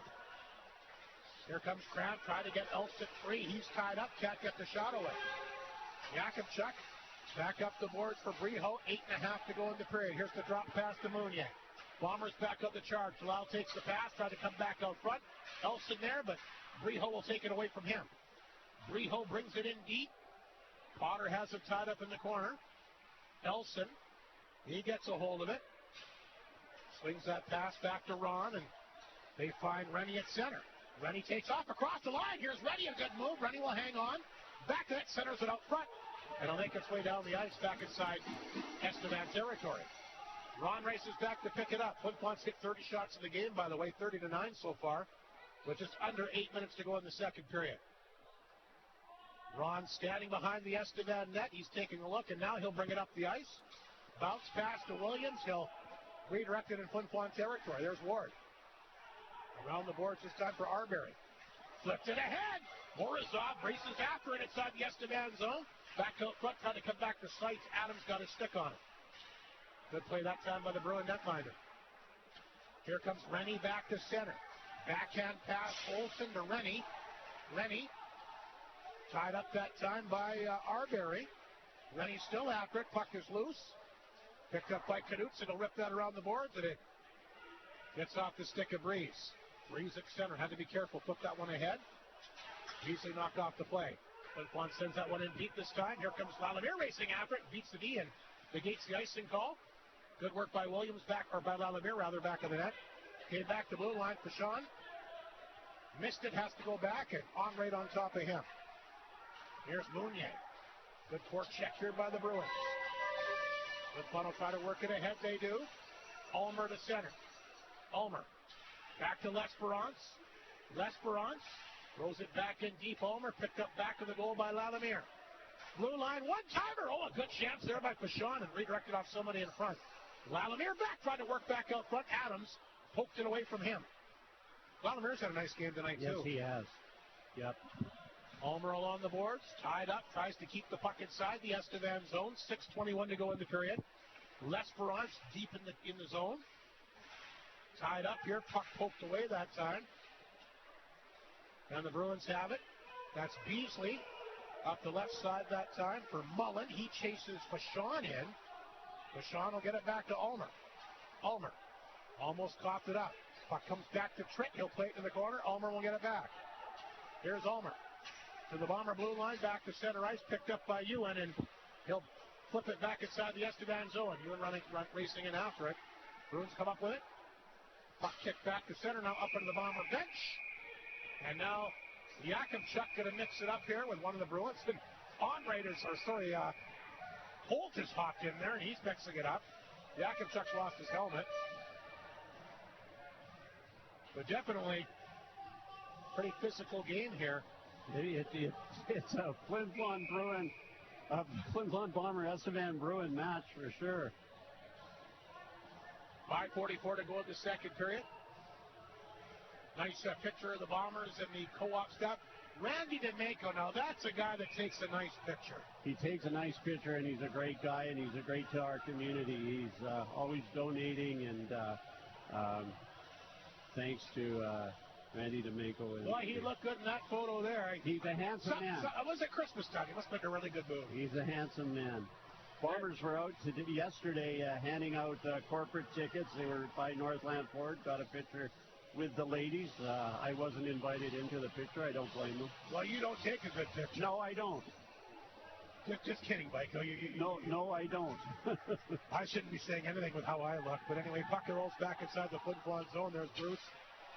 Up the boards here for Delisle. Delisle back inside the zone. That's picked up by Yakubchuk around the boards here for Briho. He had to be careful. Williams on top of him. Got it back to Bruce. Bruce's first taste of SJHL playoff action this year came over from Ontario. Here's a chance for Delisle. Not sure who was throwing the puck to there, but it goes to the corner. Great chance for him. He knocked it down. There's a chance now in front. Delisle walked in. Oh, he ripped it over top of the net. Delisle, a couple of magnificent chances here. And he ripped that one over top of the net. But Braden Bruce has been a nice addition coming over from the OHL, and I'm sure as excited as anybody to be in the playoffs for the first time in his SJHL career. Great chance for Maverick Delisle there. He had Dylan Adams down and out, and he just threw it over the net. Bombers have come close, but as I say, these Estevan Bruins came out a little stronger in the start of the period. Well, the thing that hurt them was that offensive zone penalty. Yeah, exactly. You're exactly right, Rob. They were playing well, and then that kind of they come back since then. But I mean, they couldn't afford to go down 4-0. 15-3 shots this period. And 31-9 in the game. Estevan definitely needs the next goal for sure now. They're going to wave Rennie out of the face-off, so it's going to be Olsen taking the draw here against Arbery. Bruins get the puck off the draw. But Flin Flon will hold it in for the time being. Morozov after a goal and an assist for him tonight. His first ever SJHL playoff game. Here comes Andrews, the former Bomber. He'll drop that one in. Andrews after it, redirected over top of the Bomber net. He's stuck with it. Got a good story about Ethan Andrews coming up as we get our next break. Here's Cramp. He'll pick it up outside the Bomber line, into the glove, trick to save, and Ward with 2 power play goals picked it up. Here's Arbery. Laid that one back ahead to Seitz. Seitz to center ice. Hits backhander. Oh, Morozov grabbed it. Got it back to Seitz. Seitz will carry it in. Try to come back out front. Knocked away, but Arbery holds it in. Ward again at the blue line. Sends it in deep. Flin Flon trying to tap it out front. Adams got his paddle down to knock it away. Here's Seitz. Back to blue line. One-timer. Ward again. Boy, he's been absolutely fantastic in his playoff debut. Cramp mixing it up and out front with Arbery. Now, I'm going to get back to Ethan Andrews. I mentioned started his career as a Flin Flon Bomber. Now, he was part of that big blockbuster trade when they brought in that defenseman a couple years ago. His name is escaping me, but anyway, none of the Bombers wanted to report there. L'Orange was not a playoff team. Flin Flon was a first-place team. Andrews, the only guy that reported, played it out there, played for a couple other teams, and now he's had a career year. My whole point is, don't give up, kids. You get traded, take the trade. Things will work out for you in the end. And Ethan Andrews got the big overtime winner at the Viking Cup this year, and has had a fantastic year. And I got a lot of respect for him for making that move. Obviously, you want to stay with the Bombers. I get it. But he reported Mike, and look how things turned out for him. Yeah, you should be happy you're playing junior hockey, and it works out in the end, generally. Anyway, I got a lot of respect for Ethan Andrews for what he did, and like I said, he's turned out to be a very nice hockey player here. Found a home here with Estevan, and they've certainly enjoyed having him here, been their top blue liner offensively. Puck is inside the Estevan zone. They'll get that one to Holt. He got it out. Here's Getzlaf, a 2-on-1 developing here. Getzlaf and Asmussen, but Getzlaf loses the handle on it. And the puck is picked up here deep. Getzlaf just kind of crossed himself up. And Estevan has not really had a lot of great chances. That would have been one of them. Potter. He'll get a hold of it. He'll dump it back in. Knocked back in the goal by Trick. We might have an icing. Lesperon's getting into it here with on rates. I thought maybe a penalty was coming up by the way the fans were reacting in behind the play. Yeah, I thought maybe it was too many men on the ice for the Bruins, for the Bruins, but obviously not. 3:08 to go in the period, 32-9 the shots. Flin Flon a 4-0 lead. Offside. Beasley to take the face-off against Miller outside the Flin Flon Bomber blue line. Shots are 16-3 Flin Flon here in the second period. Ron gets a hold of it. He'll send it back inside the Flin Flon zone. That's grabbed here by Mounier. And Miller will take off again. The free running Miller at center. Down the right side. Gets in deep. Miller after it around the boards. Bruins intercept. They'll play it back to center. Bouchon jumped on that one and he fired it back in. Potter had to be careful. Miller came flying in on him. Bruins will tap it outside the zone. Chance for 2-on-1 again. Here's Henry. Back out front. Here's a chance. Good again. Miller to check. And the Bruins just come up short. I think that glanced off the goalpost. Muller off the post. Ron at the blue line hangs on. Fakes the shot. Ron has it. Walked in and he couldn't get on the far side. Onright was tied up there. Great chance there by Muller, the Bruins' best chance of the game, and he got it off the goalpost. I think Trick got a piece of it as well. I think so. Rennie knocked down. Olsen after it. Lang throws at it. Took a funny hop and went wide of the Bomber net. 2:04 to go. They kick the corner that time. Knudsen stands his guy up. Here's Delisle. Off the glass. Bruins hold it in. Now it comes out. 1:55 to go. Estevan starting to get a few chances here towards the end of the period. I was just going to say the Bruins with a bit of a surge here in the waiting moments. Here's the replay on that, Rob. I think he catches the goalpost. He gets it over there. here's a great move. It's maybe tough to tell from that angle, but I thought Trent stayed with him anyway. Yeah. Then he'll take the faceoff outside the line against Delisle. Bruins win the faceoff. Estevan's been a lot better in the faceoffs this period, too. I don't think they won a single faceoff in the first period, but they've held their own here in the second period. Here's Knudsen. He'll carry the puck to center. Knudsen, another nice move. Knudsen still has control of it. He'll dump it in. Lang got a hold of it. Played it outside the zone. It'll go off Ward's stick. And he'll chase it down back of the Bomber net. Williams watching him. Ward fanned on it. Back of the goal it goes. Picked up by Knudsen. Knudsen sends that pass back to Arbery. Arbery to center. Throws it in deep. Got the gloves up a little bit high on Lang. Puck grabbed at the side of the Estevan net, and here comes Ethan Andrews. Andrews to center. He'll skate with it across the Bomber line. We are now entering the O'Donnell Financial Services final minute of play in the second period. In the second period, look at what Andrews did there, Mike. You notice how he's going to send the pass, and he said, wait a second, this is open up. Again, that's the difference between a 17-year-old when he started compared to a 20-year-old now. Very composed as he made his way up. Yeah, there was a bit of a pick. I think it was an accidental pick, and that opened up that ice, and he saw it and went for it. Craft to take the face-off here against Seitz inside the Flin Flon zone. Bombers grab the puck. Yakimchuk up the left side. Seitz will get behind Breeze. Icing called, though, and they'll blow that down with 49 seconds to go in the second period.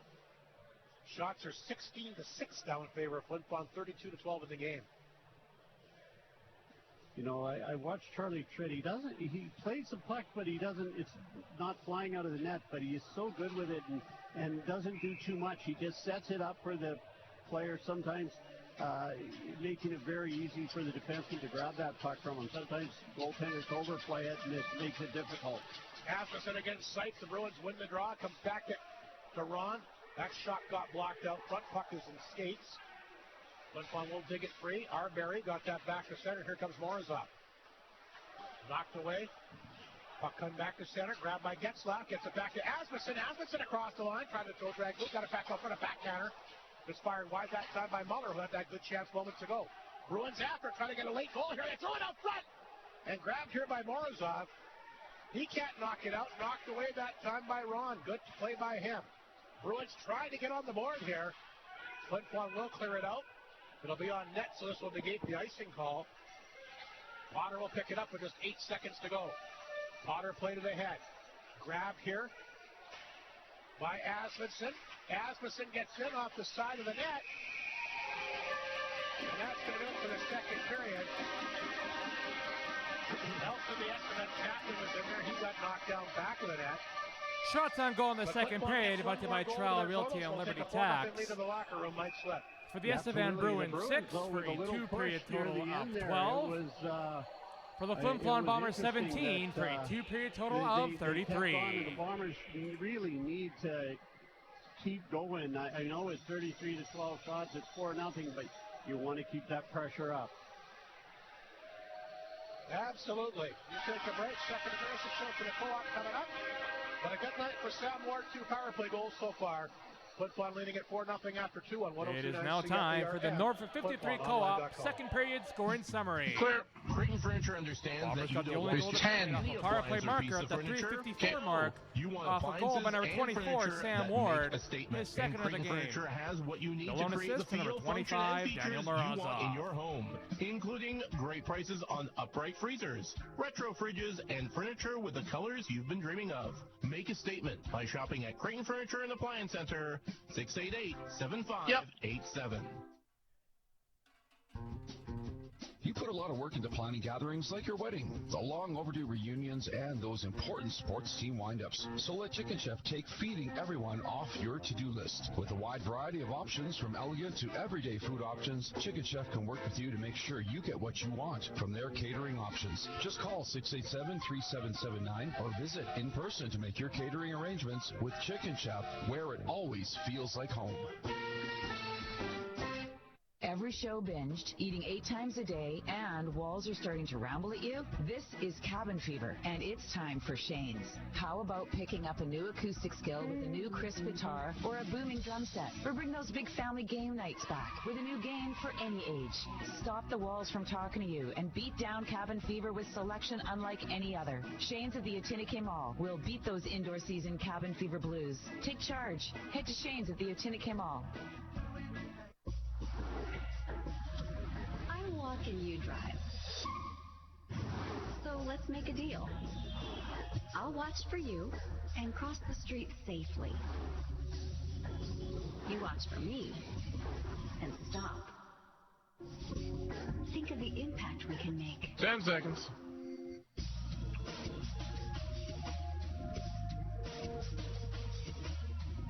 You're on. All righty, welcome back to Whitney Forum, the second intermission show for the North of 53 Co-op. Just a 1-goal to run down for the Northland Ford second period scoring. Starting a nice one from Sam Ward. Morozov, a beautiful pass to blue line. He seemed to have Adams going the wrong way. Fired it low stick side, second of the night on the power play. That came at the 3:54 mark to get Flin Flon a little bit more breathing room. And the Bruins got some chances. A couple 2-on-1s there late in the period, but have not been able to cash in so far. And actually, it hasn't been the top line for them. It's been generating the chances. It's been the other line, in particular the Getzlaf-Asmussen line, who I think have been getting some good chances. And, of course, they also got some opportunities here from Muller, Beasley, and Onrait. Actually, I think the Onrait, Beasley, Muller line's probably been their best line, and they got some chances, but so did Getzlaf and Asmussen as well. So the top line doesn't have – they've been buzzing, but they've not got the key chances that they need. I was thinking during that period, the Bombers haven't given Ewan Rennie much ice tonight. They've stayed on him, and he hasn't had much room to ramble. But you're right. Those other lines have played pretty good. You know, it's still the Bombers' game, but there's only 4 goals. They can come back. Absolutely. A big power play goal by Ward, though, second of the night from Morozov at the 3:54 mark. Shots in the period, 17-6 Flin Flon. Flin Flon 33 through 2, and the Bruins 12 shots through 2 periods of play. Power play is obviously a big part of the game. Flin Flon 2 for 3, Estevan 0 for 2. And in the regular season, when Flin Flon led after 40 minutes of play, an incredible 35-0. When Estevan trails after 2 periods of play this year, at least in the regular season, their record was 4-11-1-1. We'll see what happens in the third tonight. We'll take another break. Benny Walchuk from GX94 and our SJHL playoff preview show is next. See how we set up all 4 series. You can agree or disagree, but please listen in. Benny will join us next here on 102.9 CFER and FlinFlonOnline.com. Clear. Northland proudly supports the Flin Flon Bombers throughout the SJHL season. We know that the Bombers will play tough like the Ford F-150, the toughest truck on the market for over 40 years. Northland Ford helping the community cheer on the Bombers as they work to bring a championship to the best fans in the league, and they provide you with the best selection on their lot. In the North, for the North, Northland Ford, the dealership you tell your friends about. Hud Bay is proud to be a sponsor of this Bomber broadcast. From donations for bursaries, hockey schools, clubs, community events, charities, and so much more, Hud Bay has supported our community with dedication and generosity, contributing to events and organizations. Hud Bay thanks the people of Flin Flon for their continued support. And good evening. Welcome to our second intermission. As promised, of course, one of the well-known play-by-play voices from not just the SJHL, but Western Canada. Great to be joined by Benny Walchuk here tonight on behalf of GX94, who's obviously going to be following that Yorkton-Melville series very, very closely. Of course, we'll be doing all the games for both those clubs. Should be a great way to open up the postseason once again this year. Benny, great to catch up with you. And has it been a quick season? Has it gone by quickly for you? I know you cover a number of teams. Yeah, it has for sure. It seems like just a couple of days ago we're starting in September, and we're kind of getting into the weather, and it's been a little chillier here in our east central region of Saskatchewan. But the snow's starting to melt a little bit. Temperatures are getting into the plus temperatures, and it kind of feels like playoff time. So it feels like that started the season. But yeah, it's flown by. Thought yesterday was already Christmas time, or getting ready for the second half, and now the second half has already come and gone. So yeah, looking forward to the second season. Yes, it's always a lot of fun. And, Benny, you've been around the league for a long time. We always preach about parity, but I look at the 4 series this year, And really, I mean, obviously there's some favorites, some good teams, but there's all kinds of different possibilities. I don't know if anybody is really that clearly cut better than their opponent. It's going to be a real wild first round, I think. No, exactly. At least even some of the series, you might say the lower seed is maybe the favorites going in, like maybe a Melfort or Battleford or something like that. But yeah, it's great. Like you said, we talk about it, the 1 versus 8 matchup is on paper right now is 1 versus 8, but Estevan has proven this year that they can be very, very good. Got 2 of the top scorers in the league against that Flin Flon team. So it makes it great. It makes each and every game count each and every night. And yeah, it makes it for an exciting, unpredictable postseason. And that's what's great for fans. How about the Highway 10 Super Series? What are they, like 20, 25 minutes apart? We're going to go through each series. We'll wind up with Flin Flon, Estevan last. But Yorkton, the second seed, what a year they had with Emery Olofsson, who I think should have been considered for Coach of the Year. If I would have had a vote, he would have been in there. Anyway, the Terriers finished second. They taking on, of course, the Melville Millionaires, who are ranked 7th, who battled some injuries, maybe don't have the prolific scoring that a lot of other teams have. But you saw them go head-to-head last year. You see them go head-to-head many years. Here they are, kind of a dream matchup in the opening round. I'll be honest with you, Benny. I'm taking Yorkton in 5. They have too much offense. I think that they've got, obviously, the best D-man in Thomas Reese, the top rookie, of course, as well as Cash Lanigan, and the best first line in the entire league. I don't think Melville's going to be able to overcome that.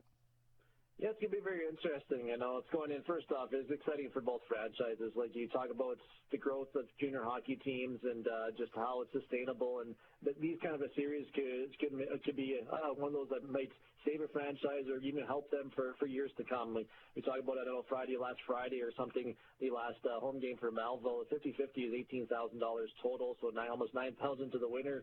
There's over 1,500 people there. And, you know, talking to some people in the Millionaire organization, they made probably up 15 or 20 grand just from that night. So now you get possibly maybe 3 or more of those in Melville, 4 in Yorkton possibility, and it could be almost a $50,000-$60,000 profit from the series. So just great for the communities, gets a little bit of that rivalry once again ignited like we did last year. And that's off the ice and on the ice. Yeah, you talk about the matchup. Of course, you look at it, 6 of the 8 wins for the Yorkton Terriers, but 2 of those came in overtime, and 2 of those the Millionaires had leads late in those games. So definitely easily could have been maybe a 4-4 season series. But you mentioned Yorkton. No question, they have great offense. I know after a slow start to their season, their second half they just exploded. They put Jai Zawadzki, William Leonard, and Gabriel Corshane together, and they were just incredible. Great chemistry. They can skate. Both Gabriel and Jai are 2 of the fastest guys in the league, and then William just kind of sits around, and he's always in the right place at the right time. Reminds me of maybe a Brett Bain type, the guy to play with Yorkton and Flin Flon in the past. So it's a line that the Millionaires are definitely going to be alert on. We'll see how, I know towards the end of the year, Emery maybe split them up a little bit, just kind of get away from those matchups, and it's going to be a big, big task for that pairing of Boston Harkness and Wesley Golden to go up against Gabriel Corshane's line throughout this series. So it's a matchup. You even look at the season series power plays were the difference. Maybe Gabriel Corshane, that top line, didn't do a whole lot. Millionaires did a pretty decent job of containing them for the most part, but it was just the power plays of the Yorkton Terriers and discipline that got away from the Millionaires in the end. But the biggest thing here in the series is going to be the netminder. Who's going to be the best goaltender? Who's going to have the best night? Matthew Spencer-Dahl can play very well. Like he has at points in the season. Millionaires could be right in this series. If they not, it could be a short one. And Callum Craig, too. Callum's been one of the top netminders in the SJHL, but he has also had stretches where he's maybe lost his gaming a little bit here against some of the top teams, and maybe the moment got a little bit too big for him. But it's going to be great emotion, and it's going to be whoever has the most best discipline, and whoever can contain one another is going to be the victor at the end. Who are you picking in the series? You know what? If it's a methodical series and it goes long, the Millionaires have a chance. But I think with the Terriers, their offense might be a little bit too much for the Millionaires to handle. But I think it's going to be a 6 or 7 game series, and who knows? I think there'll be some overtimes as well. But I think Yorkton is going to prevail. But with Doug Johnson and the way he can prepare for an opponent, he did a good job last year. Like you look at that series, he lost in 5 games, but 2 of those games went to overtime. 1 went to double overtime. So they just need a goal here, maybe from an unsung hero for the Millionaires in the end if they want to have a chance. Let's move on to Battleford, ranked number 3. Connor Logan, of course, the SJHL Coach of the Year, well-deserved. They get the defending league champion, Melfort Mustangs. A lot of teams obviously were scared of them with Trevor Blevins. They are the champs till somebody beats them. How do you see that series going, Benny? Yeah, you know what? Battleford, you said, had a great year, and congratulations to Connor on winning it. And even when I've seen Battleford, maybe they haven't been at their best. Like, I think Malville's 3-1 against them. Yorkton was 3-1 against Battleford. So maybe I haven't seen the best that the Battleford North Stars have to offer. But what a balanced team they have. I know Anthony Campbell leading the way up top. They have two of the top defensemen, and Gavin Granger and Lincoln Fisher as well to solidify things, and their netminding has been very, very good. They got two goaltenders they can count upon in this series. And then you talk about Melford on the other side. What a run in the second half. I think at one point in the middle of January they were 9 points in the playoff spot, and now they're the 6th seed in the SJHL playoffs. So a great run for them, led by netminder Kason Kabelka. We'll see the choice if they'll go with the youngster or go with Madden Milwaukee between the pipes. But then we talked about the trade deadline, and Trevor Blevins, everybody was calling him to trade everybody away and rebuild. And he adds Noel Inglot, who I've seen from Verdun, and Noel's a big body that adds some veteran experience up front, and he's getting a little bit healthier as well throughout the lineup. So it's a team probably that the Battleford North Stars maybe didn't want to play in round number one. I'm sure no team wanted to match up with the defending champs in round number one, but they bring a lot of that experience coming in. And I know a guy I'm familiar with, and he's from the Swan River area, and in Bo Eisner, and Bo is one of the top defensemen in the MJHL or in the SJHL so far this season. He's probably one that we say he was a finalist for the SJHL D-Man of the Year. He could easily have won it over Tommy Reese, but he adds some veteran. You have a guy like Danton Cox. You got Cole Unger on the back end, and they brought Darren Hunt, a guy I'm familiar with from Swan Valley as well, to add up to that defensive score. So I think it's going to be a heavyweight fight. And we talked about net minding in the last series, and we'll probably talk about it each and every series here, how important goaltending is. But I think goaltending is going to go a long way, and discipline and special teams are going to go a long way in the series too. I'm taking Melford in 7. How about you? Yeah, I'm going to go with. Actually, I'm going to go the other side. I'm going to go Battleford in 7 on this one. I think it's going to go the distance, but I think Battleford with the home ice might be the difference. How about the series between Nipwood and Weyburn? This should be a real Jim Dandy. Of course, the Hawks fourth, maybe the best group of forwards depth-wise in the entire league. They'll get a Weyburn Red Wing team which has been good and average on nights, but I think they're dangerous. I like Cody Mapes. I think his teams get better every year. I think he's got the experience. I'm taking Weyburn. And if they get Lucas Schmidt back, who I think is the best two-way center in the league, that obviously adds to them. That'll come down to goaltending, too. But I'm going to take Weyburn in 6. How do you see this one? Yeah, you mentioned experience, and I think that's going to be the slight advantage for Weyburn. Of course, that run to last year's final will make a big difference going into a Nipawin team. But you give hats off to Tad Kozin. It was a methodical, and it was maybe a slower approach here to the rebuild than they would have liked. But boy, as he turned things around there in Nipawin, they have the squad that kind of build upon. They've had a legit now top line with Eric Hoynes, Marison Karkachuk, and Sean Shields that have been leading the way, and they have probably one of the better depth-minders in the league, and Gage Roberts as well. But I think the experience of Weyburn is going to be the difference in the end, and it's like you say, it's going to come down to Joey Roca and Gage Roberts, two veteran goalies and junior hockey to going toe-to-toe to see what his difference is. But, yeah, I think this is going to be another long series, but I think it's going to be Weyburn in 6. Quickly, we got the Flin Flon Bombers first overall against the Estevan Bruins. Here we go again. Third meeting since 2022, like you and I were mentioning, Benny, before we went to air. Every time that these teams have played in the playoffs, it's gone the distance. Flin Flon is obviously the heavy favorite on paper, but I'm going to say this right now. I think it's going to be a lot closer series than people think, and I think Estevan is going to put a scare into the Bombers in the opening round.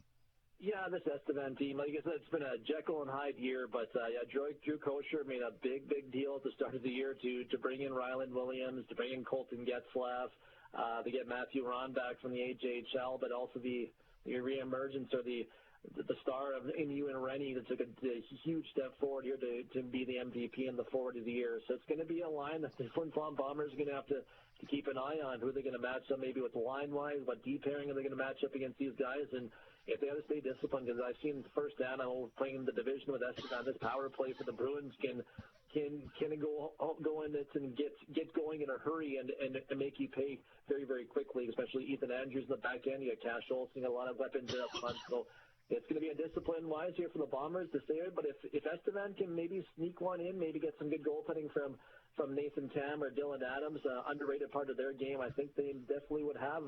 They would take a split, I'm sure, up north, headed back home to Estevan, where it's methodical, a little bit bigger ice down there. So, like you said, I think it's a series that it's going to go longer than people think. I think Flin Flon, just the way their depth is and with home ice advantage and playing so well at the Whitney Forum, I think they're going to prevail. But like you mentioned, I think this Estevan team is going to put a very good scare into this Bombers Coast line.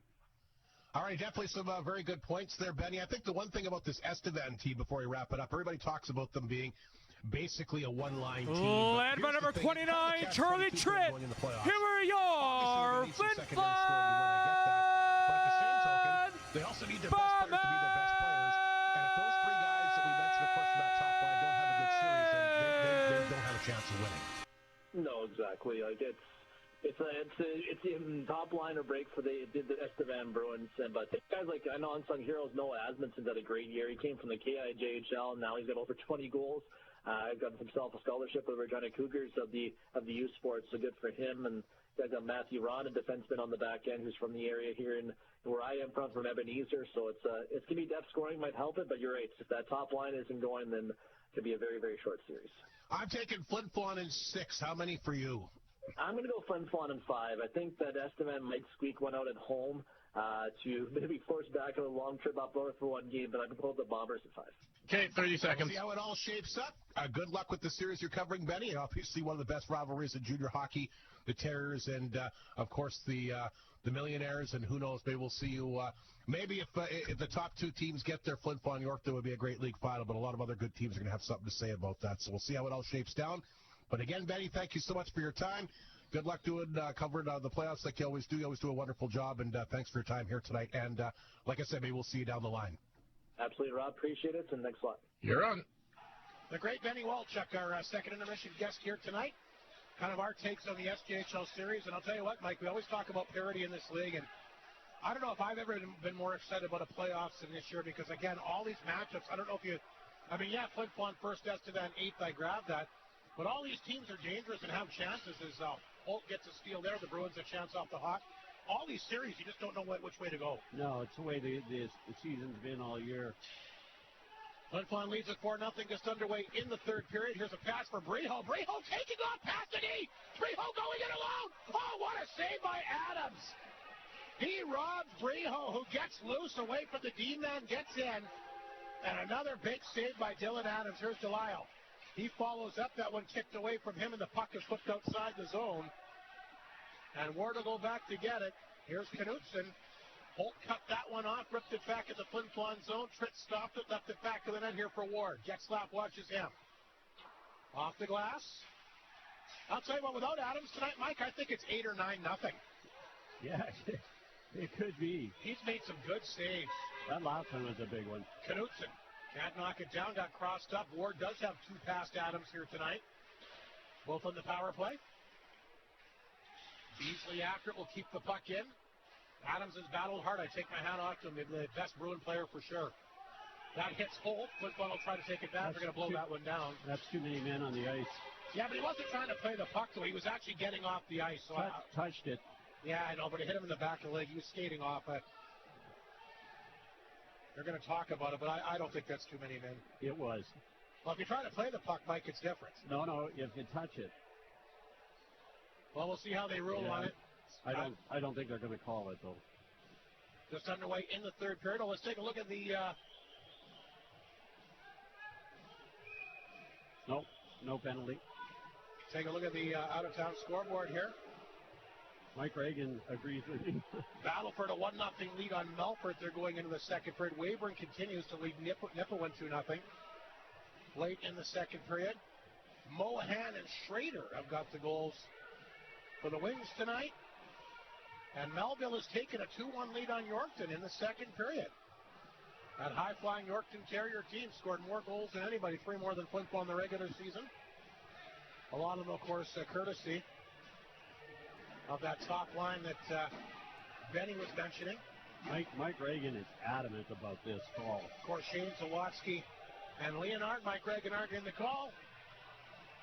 But it's not going to matter. 17:59 to go, just underway in the third period. Now we'll get a face-off outside the Estevan blue line as Seitz will take the draw here.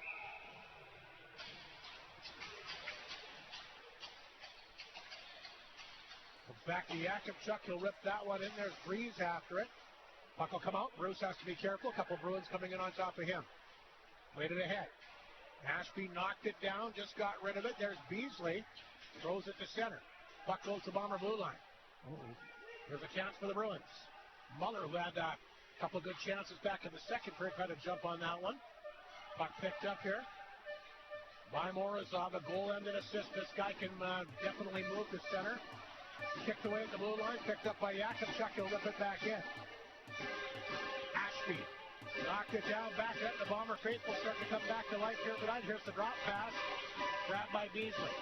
Left it there for Holt. Hit Beasley in the back of the leg, picked up here by Arbery. Arbery, he'll get a hold of it, he'll flip it ahead. Knocked down by Lang at the Estevan blue line. Estevan back on the attack, but there's a turnover for Sean. Comes over and grabs it at center. Got it back to Lalamier. And he'll dump it back inside the Estevan zone. Lang around the boards here for Elson. Elson just gets it off the tip of the stick that time from Lalamier. Andrews will take over. Andrews across the line on target. And he'll fire that one on the Bomber netminder. Manitoba Junior Hockey League playoffs tonight. Portage Steinbach 2-2 in the third period. Dauphin leads Wayway 3-2 in the third. And Nipawa trailing Verdens 5-0 after 40 minutes of play. A couple NHL finals. Carolina in overtime beat the Leafs 4-3. Washington got by Jersey 2-1. Colorado leads Chicago 2-1 in the second. Florida Calgary no score in the second period. Anaheim Utah later tonight. And once again, a 4-0 lead for Flin Flon here tonight on the strength of a couple of Sam Ward power play goals. Rhett Ewan ahead to Stinton, a chance for a 2-on-1. Stinton, no. Blows a tire as he goes across the line. The puck sits there. Ewan has it. Rhett Ewan will pick it up. He'll bring it in deep. Blue line for Yakimchuk. Got target. Adams there. And he'll make the save and hang on. 35-13 the shots for Flin Flon in this game. Wyatt Stinton was floundering a little bit on his skates. He looked down at the ice. Yeah, it looks like there's a bit of a gouge there where he went down. 16:25 to go, third period. Stinton will go back to work. Stinton, Ewan, and Miller. Or no, they're not going to go back to work. Mike elects to send the Arbery Sites Morozov line out there. They'll take the face-off inside the Estevan zone, the right of Adams. Off the draw. Puck comes back to Ward.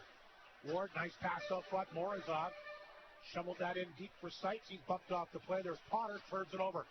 Arbery's chance. That got blocked out of back. Try to come out front. Bruins get it back, and they'll skate with it. They'll get it to center ice. That's picked up and fired in by Olsen. Tritt will come out. Around the boards. Ron will hold it in. Back out front. Williams, he can't get the shot away. Big line is out there for Estevan, trying to get something going here in the third period.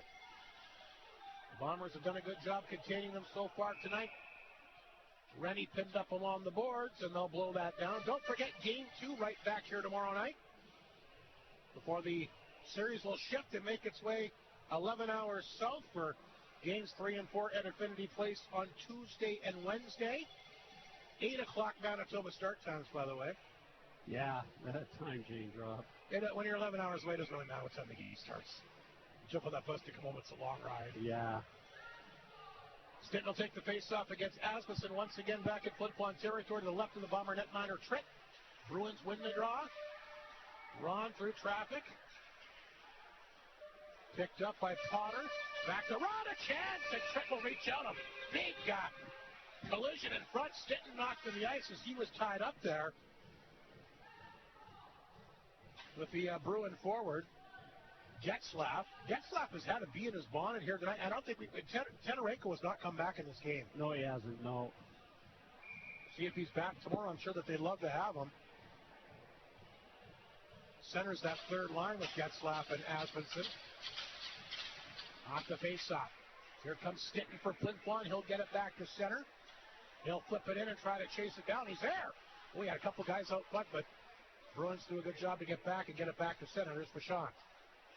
Laid it ahead. Grabbed by Potter. Turned it over at center ice. Grabbed here by Mounier. He'll take off across the Estevan line. Mounier hangs onto it. Brings it in deep. Nathan Mounier still has the puck. In deep here for Ulmer.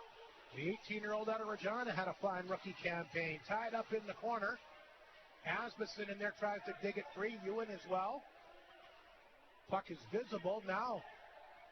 Looks like Ron's got it pinned up. Ewan really with a pitchfork in there trying to dig it free, but good job by Asmussen to keep that puck up along the boards and force a face-off and get some fresh bodies out there. Two big lads, Asmussen and Ewan, in there gouging and, like you said, for that puck. Hockey fans, let's get that 50-50 up to $20,000. 4-0 Flin Flon in front. 50-50, almost at 20 grand. Did you buy a ticket, Mike? I bought 2. Well, that makes up for the one for me then. I never bought any, and I should have. I think I'd learned after all these years. There's a chance by Ward for the hat trick, and Adams kicked that one away. Lalamere on the rebound. Off the stick and over the glass. We noticed as soon as the puck's been on Ward's stick tonight, he just lets her rip. Gone, yeah.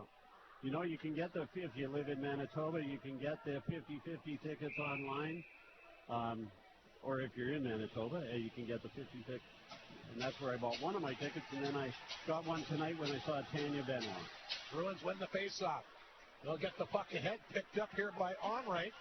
Back to Elson, across the line, off the stick again over top of the play, over top of the net.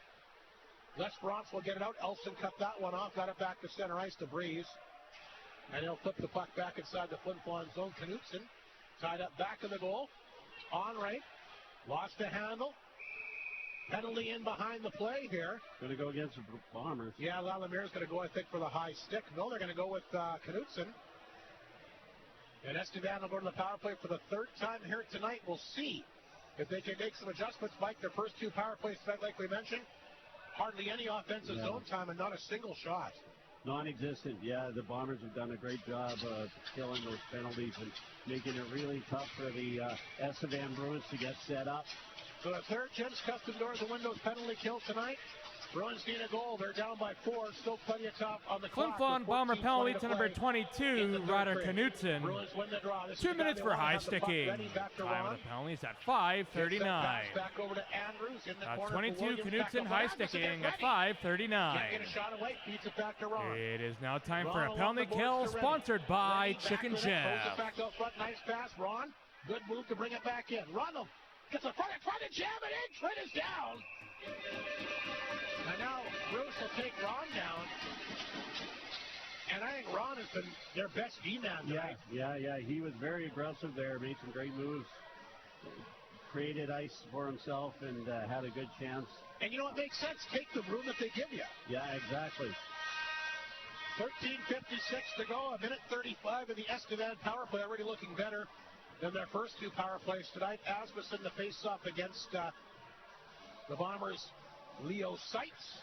Off the draw, Asmussen takes Seitz down. Puck picked up by Mounier. He'll get it down there. Andrews back to pick it up, and there's Arbery on top. Ooh, almost grabbed it from him. Andrews has got it. Again, forced step back in his own zone.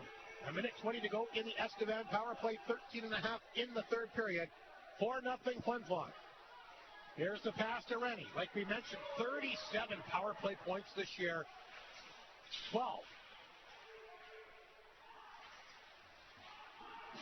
goals to, of course, second behind only Joey Leeds. The Bombers at 14. Bombers set it down the ice. There's Asmussen there to collect it. Asmussen in his blue line. Lost it to Fashon. He'll get a hold of it. Sends it right back in. Adams will let Andrews take it. 45 seconds to go. Andrews forced back in his own zone. He'll send that pass back to Asmussen. Asmussen down the wing. Looking for some room, but stepped away that time by Ulmer. And now the Estevan power play struggling once again to get the puck inside the Flin Flon zone. They'll try it again at square one of their blue line. Here's the pass to Lang. Lang took a good hit, but got the puck in deep. Miller tied up with him in the corner. 20 seconds remaining in the Estevan power play. Puck squirts free. Bruins have it. Try to work it back out front. Lang back of the net again. Puck kind of bounced up on him. Picked up by Bruce back of the goal. Beasley on top of him, just got rid of it. Miller after it. And he'll get it down the ice. Power play over. And Estevan 0 for 3 tonight. Here comes Ashby. Ashby the center. Look for Estevan to take some chances now as they got to start thinking offense. They're down 4 goals.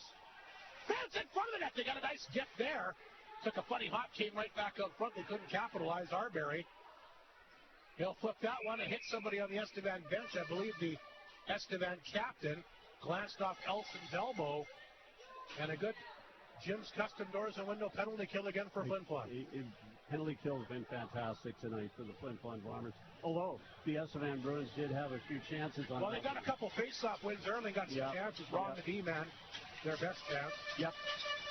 Ray Arbery back out there for the face-off against Krantz to the right of the netminder. Trent shots are 4-2 Flin Flon in the period, 37-14 in the game. Holt and Seitz are whacking away at each other. Now Big Bruce is lined up with Holt on the right hash mark here. Look out! Holt, he's really letting him have it. Well, Bruce went over there and said, fine, I'll line up against him, and Holt took a whack at him as well. 12 minutes remaining in the third period. Krantz a big face-off against Seitz to the left of Charlie Tritt. Flin Flon the face-off win. Here's Morozov. Plays it in deep. Arbery after it. Tried to get there. Poked away by Ashby. Here's Holt. Carried the puck ahead. Flin Flon kept it in. Breeze can't knock it down. Ashby in the corner up the boards. Here comes Morozov. In the corner. Reed Arbery after it. Back of that for Seitz. Back out front. Arbery stuck in there, but knocked off his stick. Holt, who's been good for the Bruins tonight, lost it out front. So Arbery attacking, worked and he scored. There's a giveaway by the Bruins. The Bombers take the pay.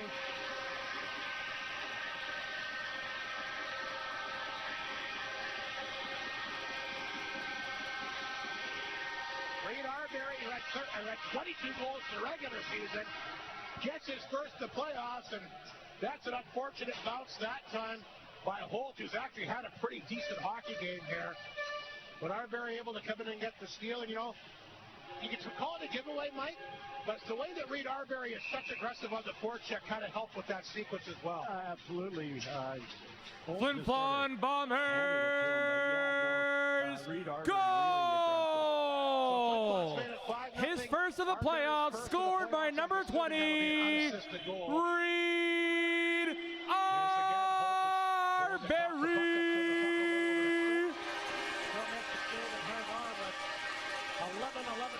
The assist to number 14, Leo Seitz.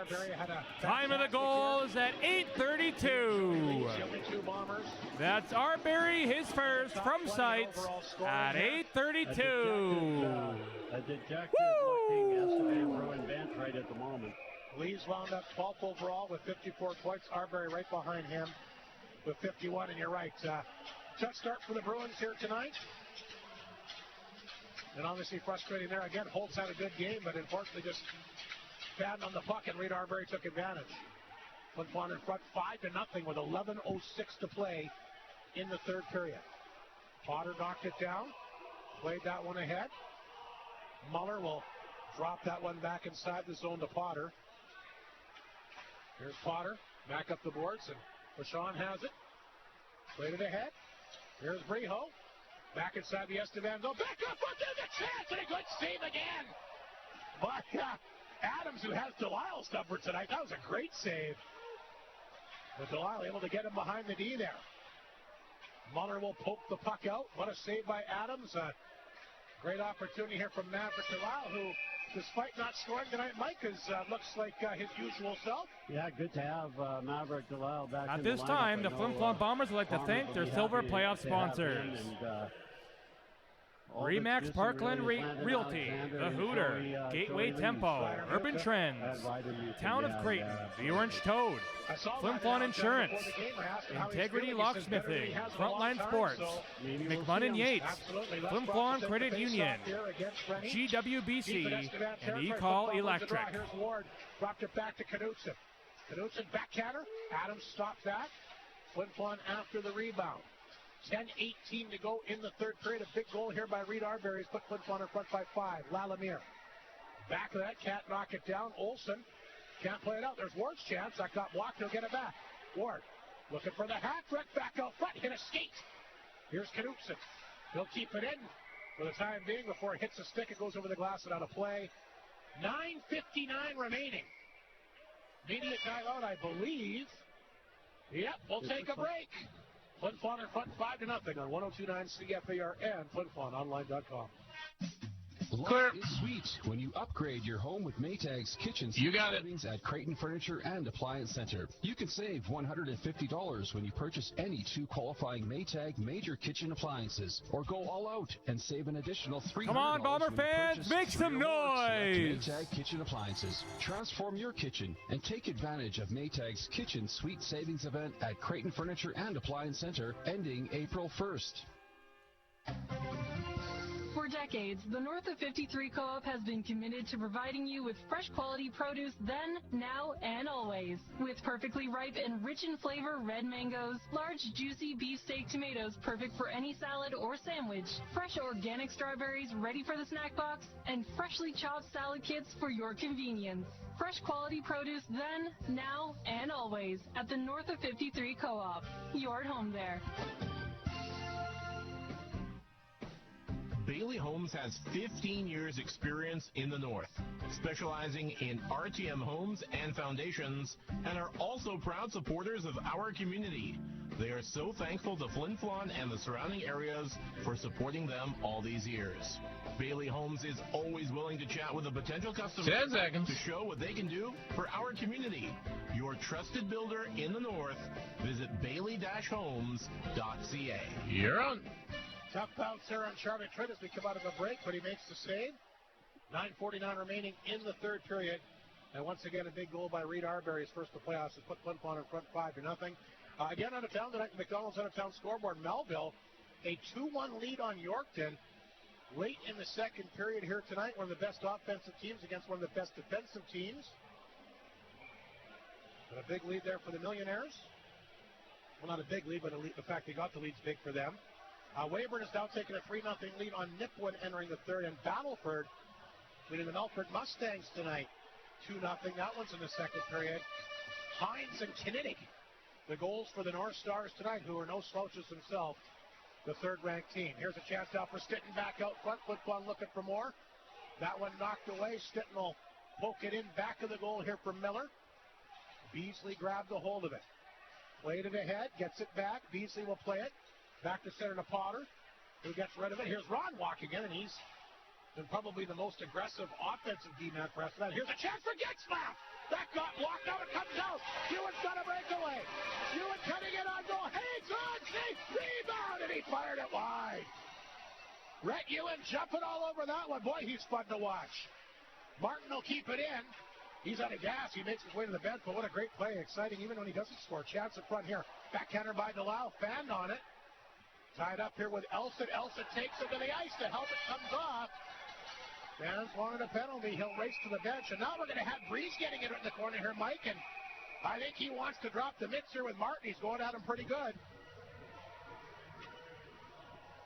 Wyatt Stinton struggled to the bench. He's in pain over there. 8:48 to go. I didn't see Stinton. I saw Ewan make his way back. I think we're going to have some penalties here. Martin's going to go for Flin Flon. And Breeze for Flin Flon. Or for Breeze for Estevan. Yeah, they were both probably the right call. Delisle comes back and grabs his helmet. Here's Yakimchuk getting a explanation just below us, but I think this might be the first time tonight that we've seen 4-on-4 hockey. It is. Wyatt Stinton with a bag of ice. I don't know where he's putting it, but yeah, he's standing up. 8:48 to go. Reed Arbery set for the face-off here. Penalties on the play for the Estevan Bruins, number 8, Owen off Breeze. The draw, Sites has it, 4-on-4. He's Bombers, more number open 49, ice here now. Jack Martin. Yakimchuk along the board. Fights off the check. Yakimchuk. Back out front. Tried to slide it there, but Adams able to grab it. Puts the mid on that. Sites is open in front of the net. Doesn't get it to him.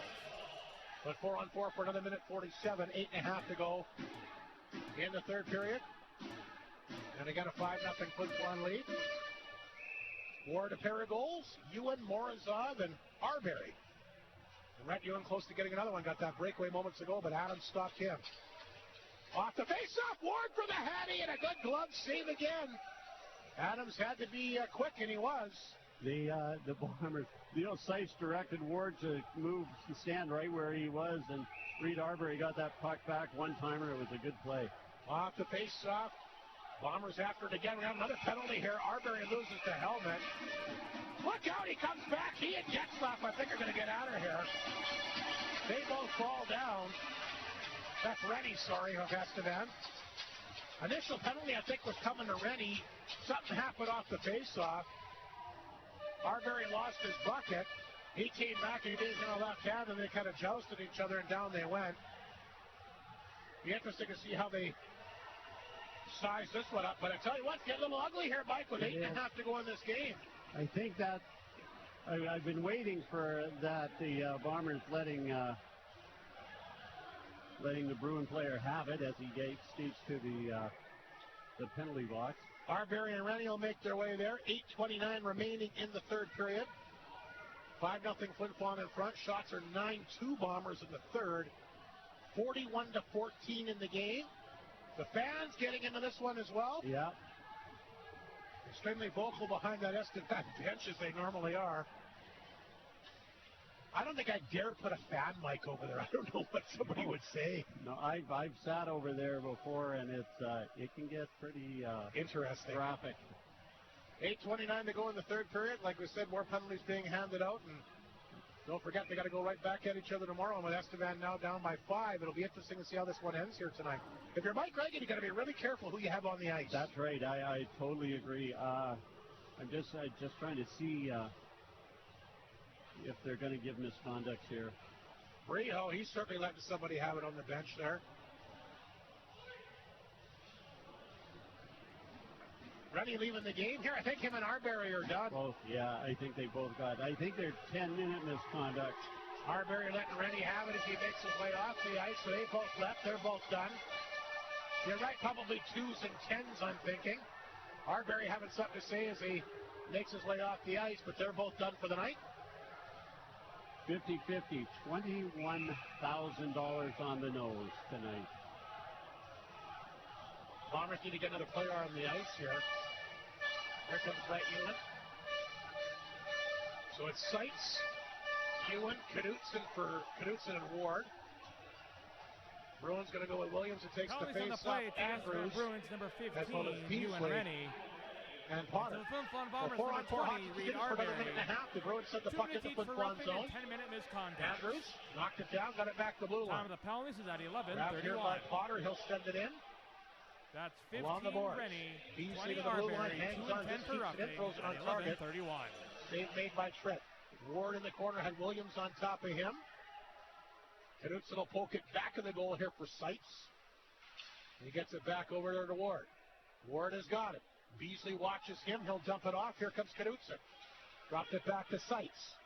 Seitz will blast off across the Estevan line. Goes wide on Andrews. Gets a shot away. Save made. Bruins can't clear. Knutson out front. Redirected by Ewan this wide. Ward will hold it in. No, he won't. It gets over top of his stick, but gets back quickly and throws it back in the Estevan zone. 45 seconds. Now we got one of the Bombers dropped at the benches. That's Seitz. He got knocked down. Fans reacted. Didn't see it. When he got pancaked over at the boards there, it's getting a little nasty here in the final 7 minutes of the game. Meanwhile, Lang has got the puck back of the Estevan net. Morozov is watching him. He'll swing that pass up the right side. Here comes Olsen across the Bomber line, hanging onto it. Dropped it back, intercepted here by Miller. He left it for Fashon. Here's a nice pass up to Morozov. He'll knock it down. Try to play that one ahead. Olsen got a hold of it. Throws it back inside the zone.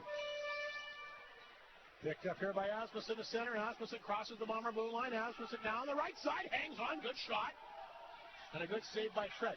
Asmussen gets it again. A good rush by him as he'll throw it in deep. Mounier along the boards. Tied up that time. Along the boards by Ashby. Here's Fashon. Fashon has got it. Laid it back to Martin, back across the Estevan line on the right side. Out front. Adams got a piece of that. Yakubchuk races to keep it at the left point. He'll dump that one in deep back of the net. Breho couldn't knock it down. Here's Maverick Delisle. A couple good chances for him tonight, but Adams has had his number. Breho back to blue line. Knocked down, fired on target by Yakubchuk, but the Bruins get it, and here comes Olsen back to center. He'll flip it back inside the Flin Flon zone. Delisle had to be careful, crap on top of him. Flin Flon will move it ahead. Breeze at the right point, ripped out over top of the Bomber net. Got the turnover, but couldn't get it on target. Martin tied up. Elston comes over, grabs it the Bruins side of center, dropped it back for Breeze. Redirected in the Flin Flon zone that time by Getzlaff. Here comes Lalanier to Ulmer. Ulmer races across the Estevan line, stops. Fans on the shot. Puck picked up by Andrews to Bruin D-man. Nothing to lose now as he'll bring the puck and look out. Got corked by Lesteron. There's going to be a penalty there. And Ron didn't like that one. He comes over. Look out. And he takes the mask right off it. Lesperan's coming back. Heated game here tonight. Ron and Lesperan, they're whacking away at each other just below us.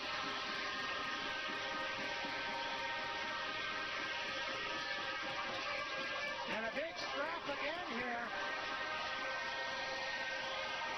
Lesperan's is cut. Yeah, but the left eye, he makes the play off the ice. 5:22 to go.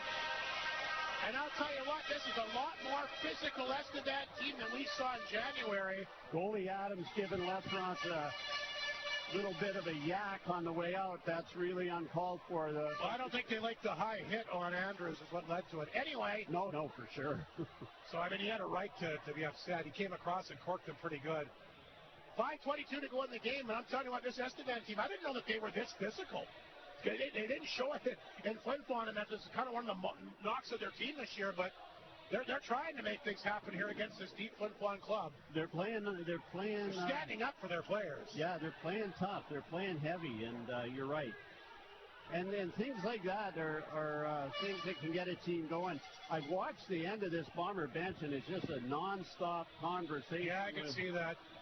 We're going to take a break. 5:22 to go. They're discussing things downstairs. We'll take a break. It could be an interesting finish here tonight. Bombers lead at 5-0 here on 102.9 CFAR and FlinFlonOnline.com. Every show binged, eating 8 times a day, and walls are... There's 11. This is Cabin Fever, and it's time for Shane's. How about picking up a new acoustic skill with a new crisp guitar or a booming drum set? Or bring those big family game nights back with a new game for any age. Stop the walls from talking to you and beat down Cabin Fever with selection unlike any other. Shane's at the Atinikay Mall will beat those indoor season Cabin Fever blues. Take charge. Head to Shane's at the Atinikay Mall. The hockey draft and trade show ones are longer, too, if we need. So let's make a deal. Here is tonight's winning 50-50 I'll watch number for you and cross the street safely. $10,500. So it's ticket number AZ 31485682. 10 seconds. That's ticket number AZ 31485682 for $10,500. And you're on. All right, welcome back to Whitney Farm, and interesting developments here in the third period. 5:22 to go. We see the number of players ejected from the game here tonight. How many fights, Mike? 3? 3 kind of. They didn't count 2 of them as fights, but they were fights. Pretty physical scrap moments ago between Ron and Lesperance. Quickly, the McDonald's out-of-town scoreboard tonight. Melville leading Yorkton 2-1 going into the third period. Margolis has got the go-ahead goal in that one. Weyburn up 3-0 on the Hawks, and Battleford leads Belford 2-1. So the defending league champions are on the board here tonight as they get a goal. Zayden Saddlemeyer's got his first of the playoffs, and Belford back in that one tonight. Once again, 5-0 Flin Flon leads this game. 5:22 to go. Face off to the Flin Flon zone. On the play to Estevan Bruins, number 27. Reese will dump that one along the board. Jakubchuk and Estevan coming hard again. 5 minutes of fighting. The game is conduct and 2 minutes of instigating. Reho walked in, save. Then to the Flin Flon Bombers, number 37. To the corner.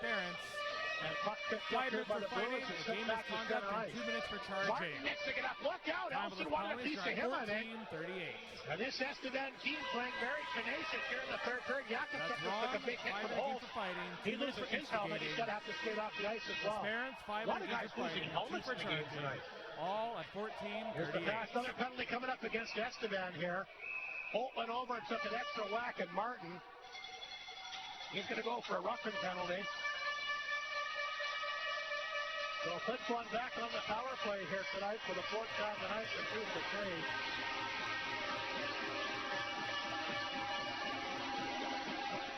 I don't think we're going to see Wyatt Stinton, at least for tonight. He's sitting on the end of the bench. Yeah, I see him there. Yeah, it's not that he's not engaged. He's been yakking at the Estevan bench, but yeah, I don't think we'll see Wyatt.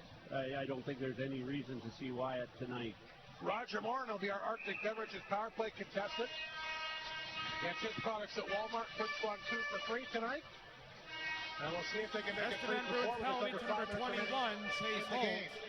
Puck 2 is minutes picked up for and roughing. set down the ice that time by Henri. 15-16. Got away for Trip back to the net. Fashawn will pick it up. 21 holds. Bomber Roughing. power play unit. Fashawn, 15-16. Delisle, Seitz, Martin, and Miller. It is now time for a power There's play a pass for Martin, sponsored by pass Flynn. That'll be a nice Brewery. call against Flin Flon.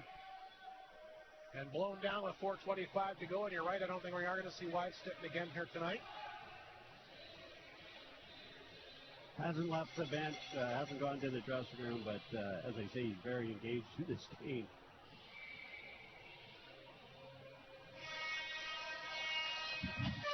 Face off back inside the Flin Flon zone, the right of the netminder, Charlie Tripp. Off the face off, the puck will roll inside the Flin Flon zone. Seitz has got it, he'll leave it back in the goal for Fashawn. Here's the pass to Delisle. Delisle will drop that one back to center. Seitz has it. Tries to gain the line, he does. Seitz will carry it in. Seitz moves it back to the point to Delisle. Here's Fashawn. Along the boards to Martin. Bombers' two best power play guys not in the game. Leaves a 14, and Arbery with 7 goals, 21 between them. Both not in uniform. Well, Arbery started the game, got a goal, but he's been ejected for a scrap. Here's Fashawn. And, of course, Lees did not play tonight. So lots of good weapons there. Flin Flon Miller in front. He had 7 power play goals this year. Trying to jam that one in. Here's Fashawn. Back out front. Andre took a run at Martin and missed. The fans cheer that. Delisle will hold it in. Along the boards to Seitz. Seitz will work it back to the blue line. 40 seconds to go in the power play. Here's the drop pass to Martin. Back to Seitz.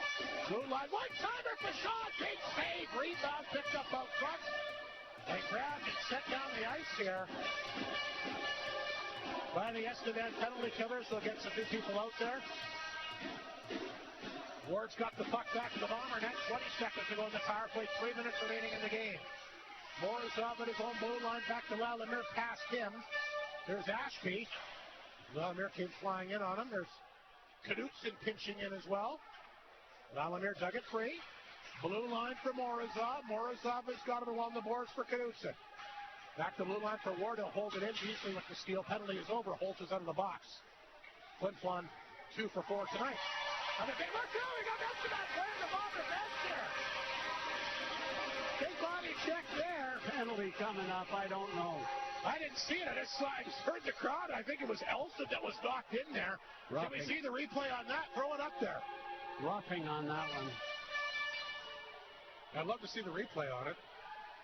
I don't know if it's a penalty. I don't think he's going to do it, Mike. You might have to go there and have a talk with him after the game. 2.5 minutes to go. Ward's going to go here.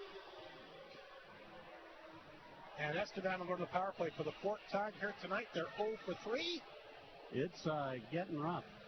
Boy, something about playoff hockey. It's a classic playoff hockey game. It's we talked about games near the end of the season that had a playoff atmosphere. They were nothing like this. No. One last chance for the Bruins, and nothing else. Some momentum for tomorrow night, right? Absolutely. Their power play is not looking particularly good tonight, but they will get a chance here late in the game. Ward goes off for a roughing call, and Seitz gets waved on the face-off circle. Asmundson, he'll take the draw against Miller. Flin Flon Bomber off the penalty to face-off, the number Bruins trying to 24, jump on it, Sam and the puck Ward. is flipped outside the zone. 2 minutes for roughing. Adams will make the save. Adams will pick up the puck back 29. of the Estevan net. That's 24 2:20 to go Ward in the game, a roughing minute at 48, the penalty to Ward. 17-29. Here comes Williams to center. It is now time Ryland for a Williams, penalty of kill, course, one of the sponsored by top Chicken offensive Shack. players in the league this year. In particular on the power play. He had 25 points with the extra attacker this year, including 7 goals, so he's obviously dangerous, but without Rennie out there, that obviously affects him a little bit. The puck will be set down the ice. A minute 18 to go in the power play, a minute 48 in the third period. Ethan Andrews forced back inside the Estevan zone. He'll swing that pass ahead, grabbed at center here by Potter, can't get across the blue line. Andrews to center, feeds it back to Olsen.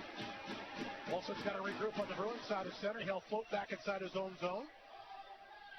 Olsen forced back of the Estevan net. Martin watches him. The power play for Estevan, they have not been able to really get going at all in this game.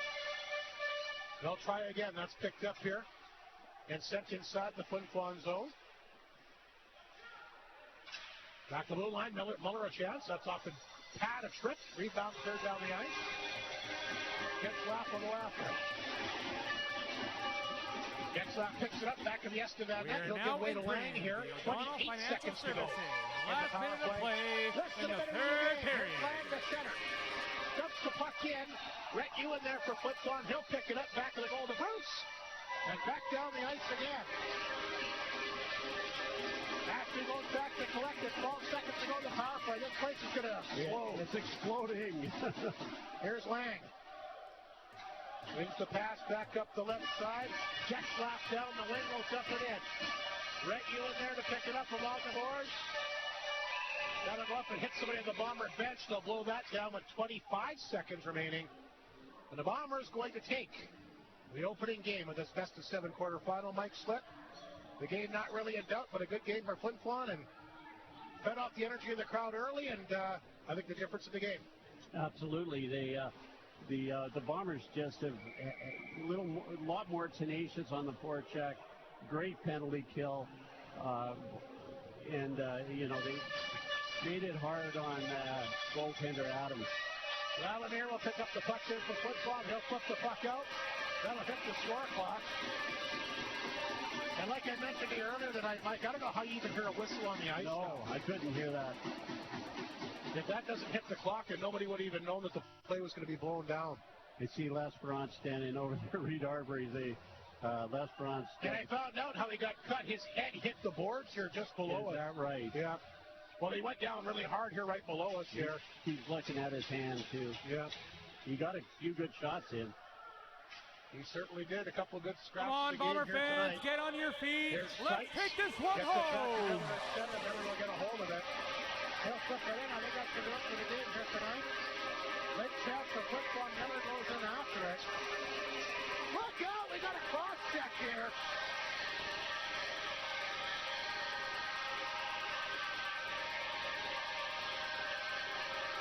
Holt came over and cross checked at the end of the game.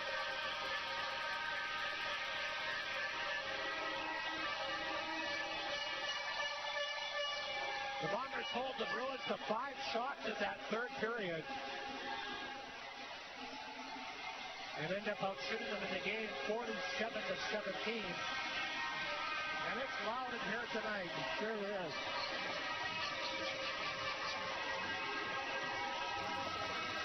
I don't think there's a fan here that doesn't have a horn in their hand. Like, I'm looking all around. Look at all these guys with these horns here. Yeah, and down below. One lady had to tell the guy behind her to start up and stop blowing it in her ear.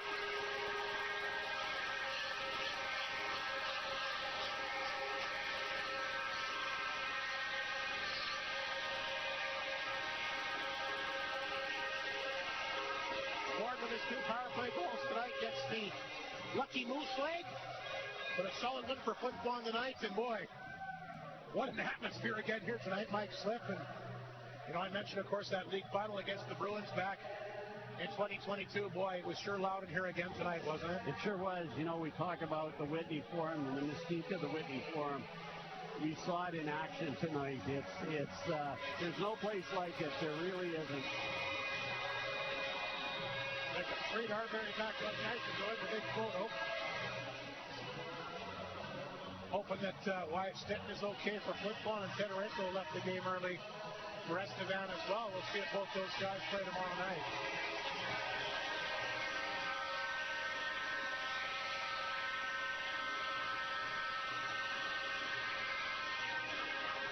All righty, we'll take a break. We've got a lot to get to at the Whitney Forum tonight. We'll come back with the final scoring summary for Northland Ford. All our post-game show awards with some brand new sponsors, by the way. Oh, yes. And our great North post-game report. But a big victory for the Flin Flon Bombers. 5-0 the final. Charlie Trent, who had 5 shutouts in the regular season, gets his first SJHL playoff shutout tonight. But certainly not to take anything away from Charlie, but a pretty good performance from the team in front of him here tonight. 5-0 the Bombers win. You're listening to SJHL playoff hockey on the one and only 102.9 CFAR and FlinFlonOnline.com. Clear. Arctic Beverages and Gatorade Water are supporters of all athletes. Whether you are in competitive sports or a weekend walker, skier, or snowshoer, hydration is key. And with Gatorade Water, you get no sugary or salty taste, and its infused electrolytes will keep you going as you're out walking Fido or practicing for the big game. Gatorade Water, crystal clear, electrolyte ready. Distributed locally by Arctic Beverages. Gotta love it. When it snows this winter, make sure you clear more than your driveway. Before you hit the road and before you get in the driver's seat, check to be sure that your vehicle's tailpipe is clear of snow. If the tailpipe is blocked, carbon monoxide, an odorless, colorless, and deadly gas produced by your engine can build up quickly inside your vehicle, poisoning anyone inside. Northland Ford proudly supports the Flin Flon Bombers throughout the SJHL season. We know that the Bombers will play tough like the Ford F-150, the toughest truck on the market for over 40 years. Northland Ford helping the community cheer on the Bombers as they work to bring a championship to the best fans in the league, and they provide you with the best selection on their lot. In the North, for the North, Northland Ford, the dealership you tell your friends about. For decades, the North of 53 Co-op has been committed to providing you with fresh quality produce then, now, and always. With perfectly ripe and rich in flavor red mangoes, large juicy beefsteak tomatoes perfect for any salad or sandwich, fresh organic strawberries ready for the snack box, and freshly chopped salad kits for your convenience. Fresh quality produce then, 10 seconds. now, and always at the North of 53 Co-op. You're at home there. You're on. And welcome back to the Whitney Forum here tonight. Boy, what a performance here tonight by the Flin Flon Bombers. What a performance here by the fans. This was incredible. Unbelievable atmosphere again here tonight. The Bombers pick up the 5-0 victory. And Flin Flon came flying out of the gate tonight, Mike. And like I mentioned, I think they, like I said, I was moved by, you know, the intro to the game tonight. Yeah. I think the players, obviously, where they came out, took control in the opening period, never looked back. And a solid 5-0 victory. And again, nothing against Charlie Trett, but boy, I didn't think he had to make a lot of tough saves in this game. He made two real big ones, but that I was thinking the same thing, Rob. I think that might have been it. But and one was redirected off one of his own players. Yeah, but you know, it's tough being a Bomber goalie sometimes because you don't get a lot of shots. But as Mike Reagan always says, you just need him when you need him, and he needed him twice tonight, and Charlie was there. Let's take a look at the Northland Ford final scoring summary. Sam Ward gets the game winner, 3:35 in from Reed Arbery on the power play. Did you think back then that would be enough to win the game? The way they were playing, I thought maybe, but you could, you know, one goal. Yeah, it's pretty tough. Yeah, and you know, anything could turn that game around. But no, they just kept coming. Ewan would make it 2-0. His first from Stinton at the 8:31 mark. Then Morozov really got Flin Flon in high gear. He took advantage of that Estevan turnover, walked in, went stick side on Adams. He actually played a pretty good game tonight. Morozov's first unassisted to make it 3-0 Flin Flon. After the opening period, Ward comes back on the power play, his second of the playoffs. Morozov, the assist at 3:54. Then Reed Arbery on another Estevan turnover in the third period, gets his first of the playoffs unassisted to make the final 5-0. Shots in the period. Flin Flon outshot the Bruins 14-5. The Bombers lined up with 47 tonight. The Bruins 17. And no question about it, power play is a big part of the game. Estevan 0 for 4. Flin Flon 2 for 4. And you win that special team battle there, Mike Slip. A lot of times you win the hockey game, and that's what happened tonight. That is, you know, we've said it before. Turnovers and penalties lose you games, and that's what happened to the Estevan Bruins tonight. The Bombers were able to take advantage of a lot of Estevan turnovers, and it was just a good all-round game. And then the penalty kill specialty teams were very important too. So 5-0 Flin Flon wins it, and again I have to compliment the Estevan netminder Dylan Adams tonight. Got beat with a couple of pucks early, kind of got bailed out, got hung out to dry by his team, but he made some good saves, and he did everything he could to keep him in it, and he was their best player in this game. Yeah, he and Ron. But I like Ron, too. He played well. But you're right. And Muller had some moments in the second period, but yeah. I thought Adams was their best player. Yeah, absolutely.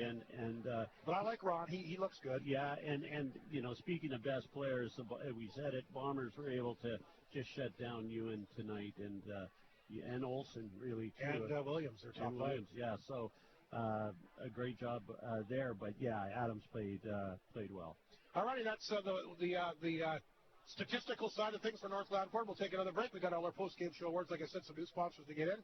We'll take a break. We'll come back with that and more from a very loud and proud Whitney Forum tonight. Bombers win the opener 5-0 against the Bruins here on 102.9 CFAR and FlinFlonOnline.com. Clear. In 527, Hudbay began and then grew with properties under exploration, development, and operation. Hudbay is proud to be a sponsor of this year's Bomber Playoff broadcast. You got active participation, bursaries, and donations. Hudbay is proud to continue its 99-year history of supporting the community, its organizations, and its people. Hudbay wishes the best for the Bombers and its fans, built on the strengths of today and tomorrow. The NHL Star Stick Meal is back at McDonald's for the entire month of March at your Flin Flon location at Walmart. The 7-Star Stick Meal features select entree options with medium fries, medium fountain drink, plus one of the 7 collectible NHL Star mini sticks. Make sure you try the McDonald's Hockey Hero Sandwich, topped with onions, 2 slices of processed cheese, 3 strips of bacon, lettuce mayo on a toasted home-style bun, and the Cadbury Cream Egg McFlurry back just in time for Easter, which is a smooth vanilla soft serve with a piece of milk chocolate swirled together with the delicious flavor of a sweet Cadbury cream egg blended together for a decadent, cool, and creamy dessert.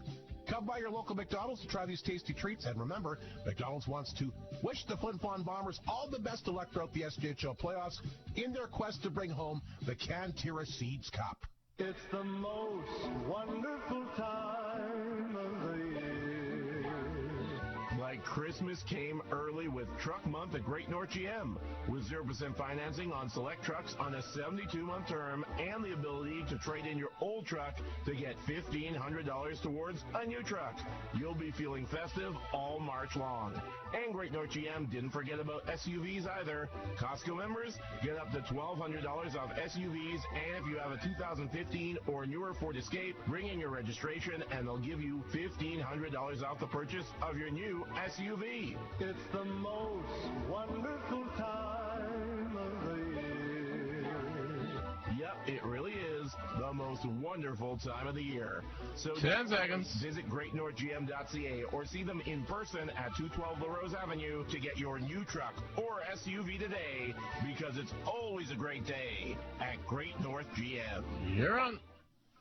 It certainly is. Mike Slip is here. We've got the Flin Flon Insurance 3-star selection. Well, let's hope we do them proud, Flin Flon Insurance.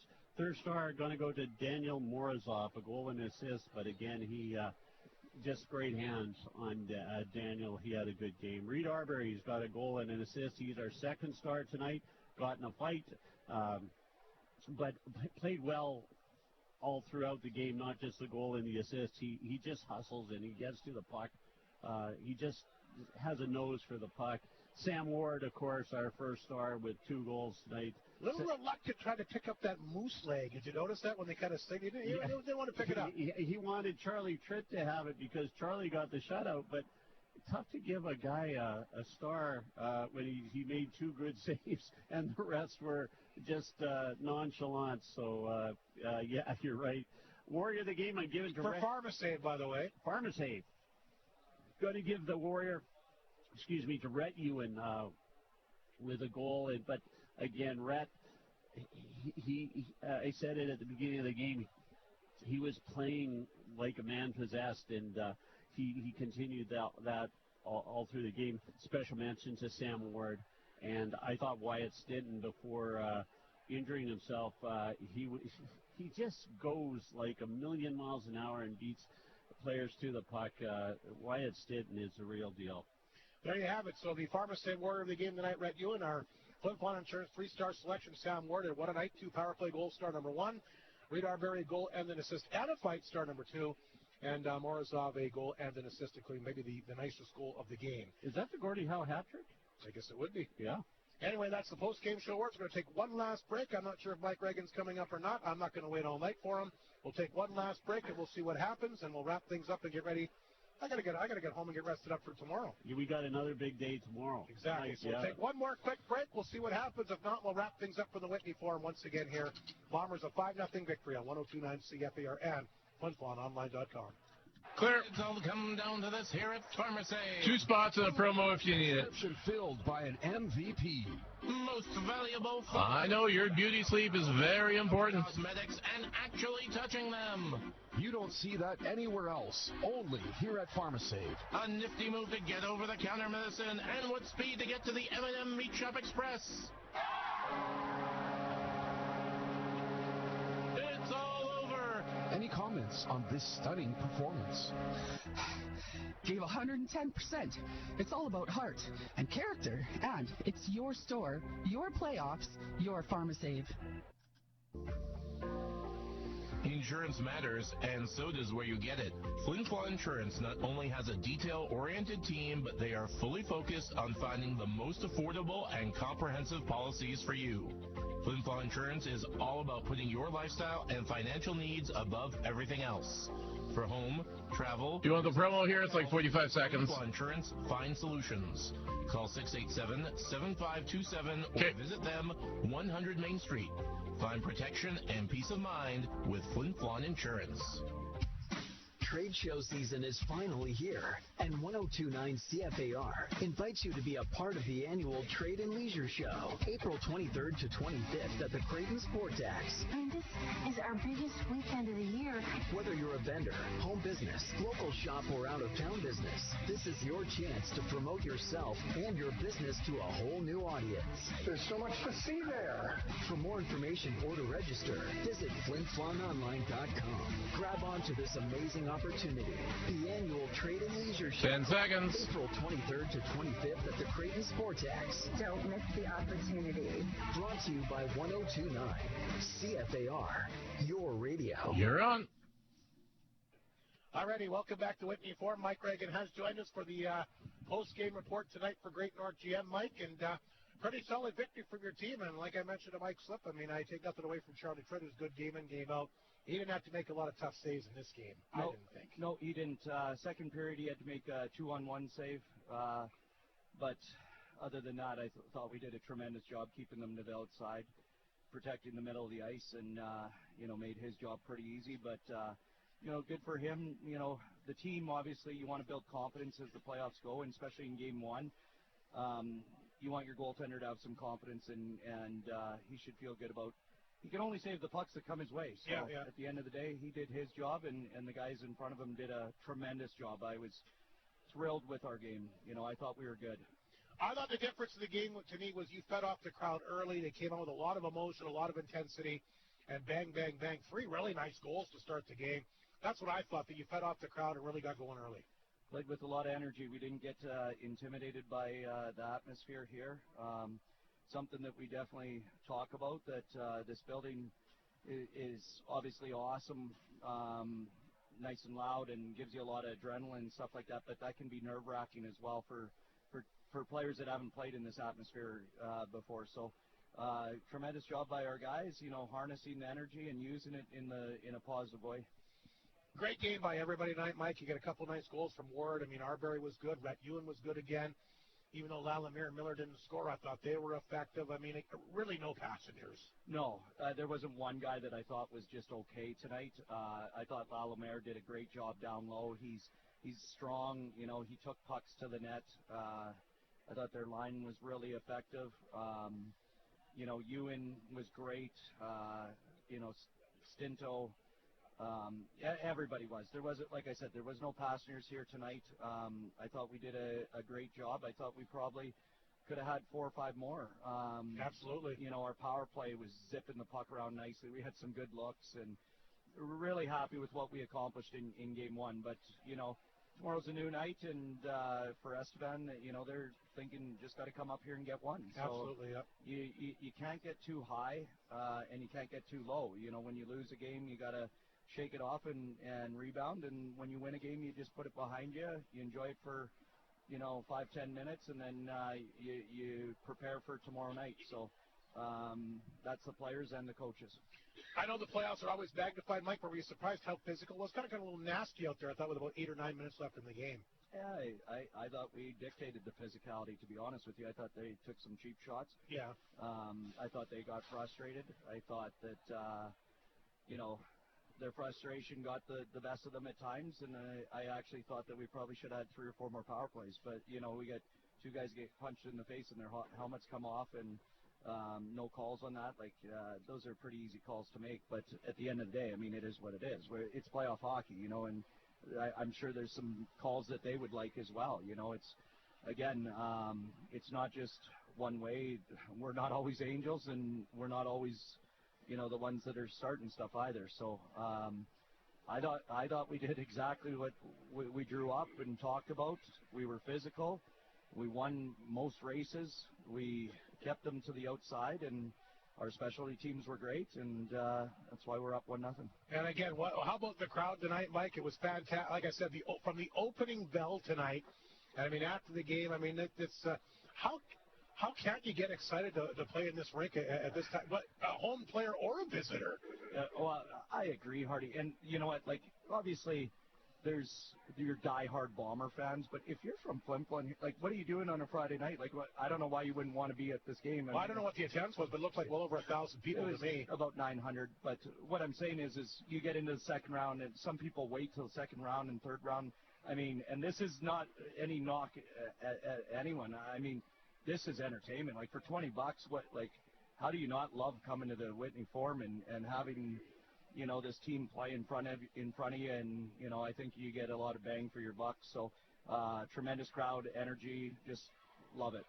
Great way to start the playoffs for your team, Mike. Like you said, pretty much summed up. Won all the aspects of the game. Yeah, there's nothing that we're gonna look at film and go, oh, we weren't good in this area. But we also know that there's going to be adjustments. It's a bit of a chess match, and you're not going to sit there and just you think Estevan's not going to be looking at film and trying to make some adjustments. Of course they are. So, for us, I think it's just about making sure that we're not looking in the rearview mirror. I always talk about that. There's a reason why your windshield's bigger than your rearview mirror. You should be looking forward instead of looking backwards. So that's what we're doing, and tomorrow we got to be ready. Sounds good, Mike. Congratulations on a nice opening 5-0 victory here tonight. Thanks, Robert. That's Mike Reagan, the head coach here of the Bombers. Quickly, we'll take a look at the McDonald's out-of-town scoreboard in the SJHL playoffs here tonight. Battleford has taken a 3-1 lead on Melfort in the third. Weyburn on top of Nipawin 3-1 in the third, and Melville continues to lead Yorkton 2-1 in the second period here tonight. Quickly, Mike, slip the last thought before we wrap things up. Raphael wants to go home. So do I. But just quickly, Mike Reagan hit it on the head. If you got some time, you're able to get down to this Whitney Forum, you're not going to be more entertained than you are tonight, and it's going to continue on.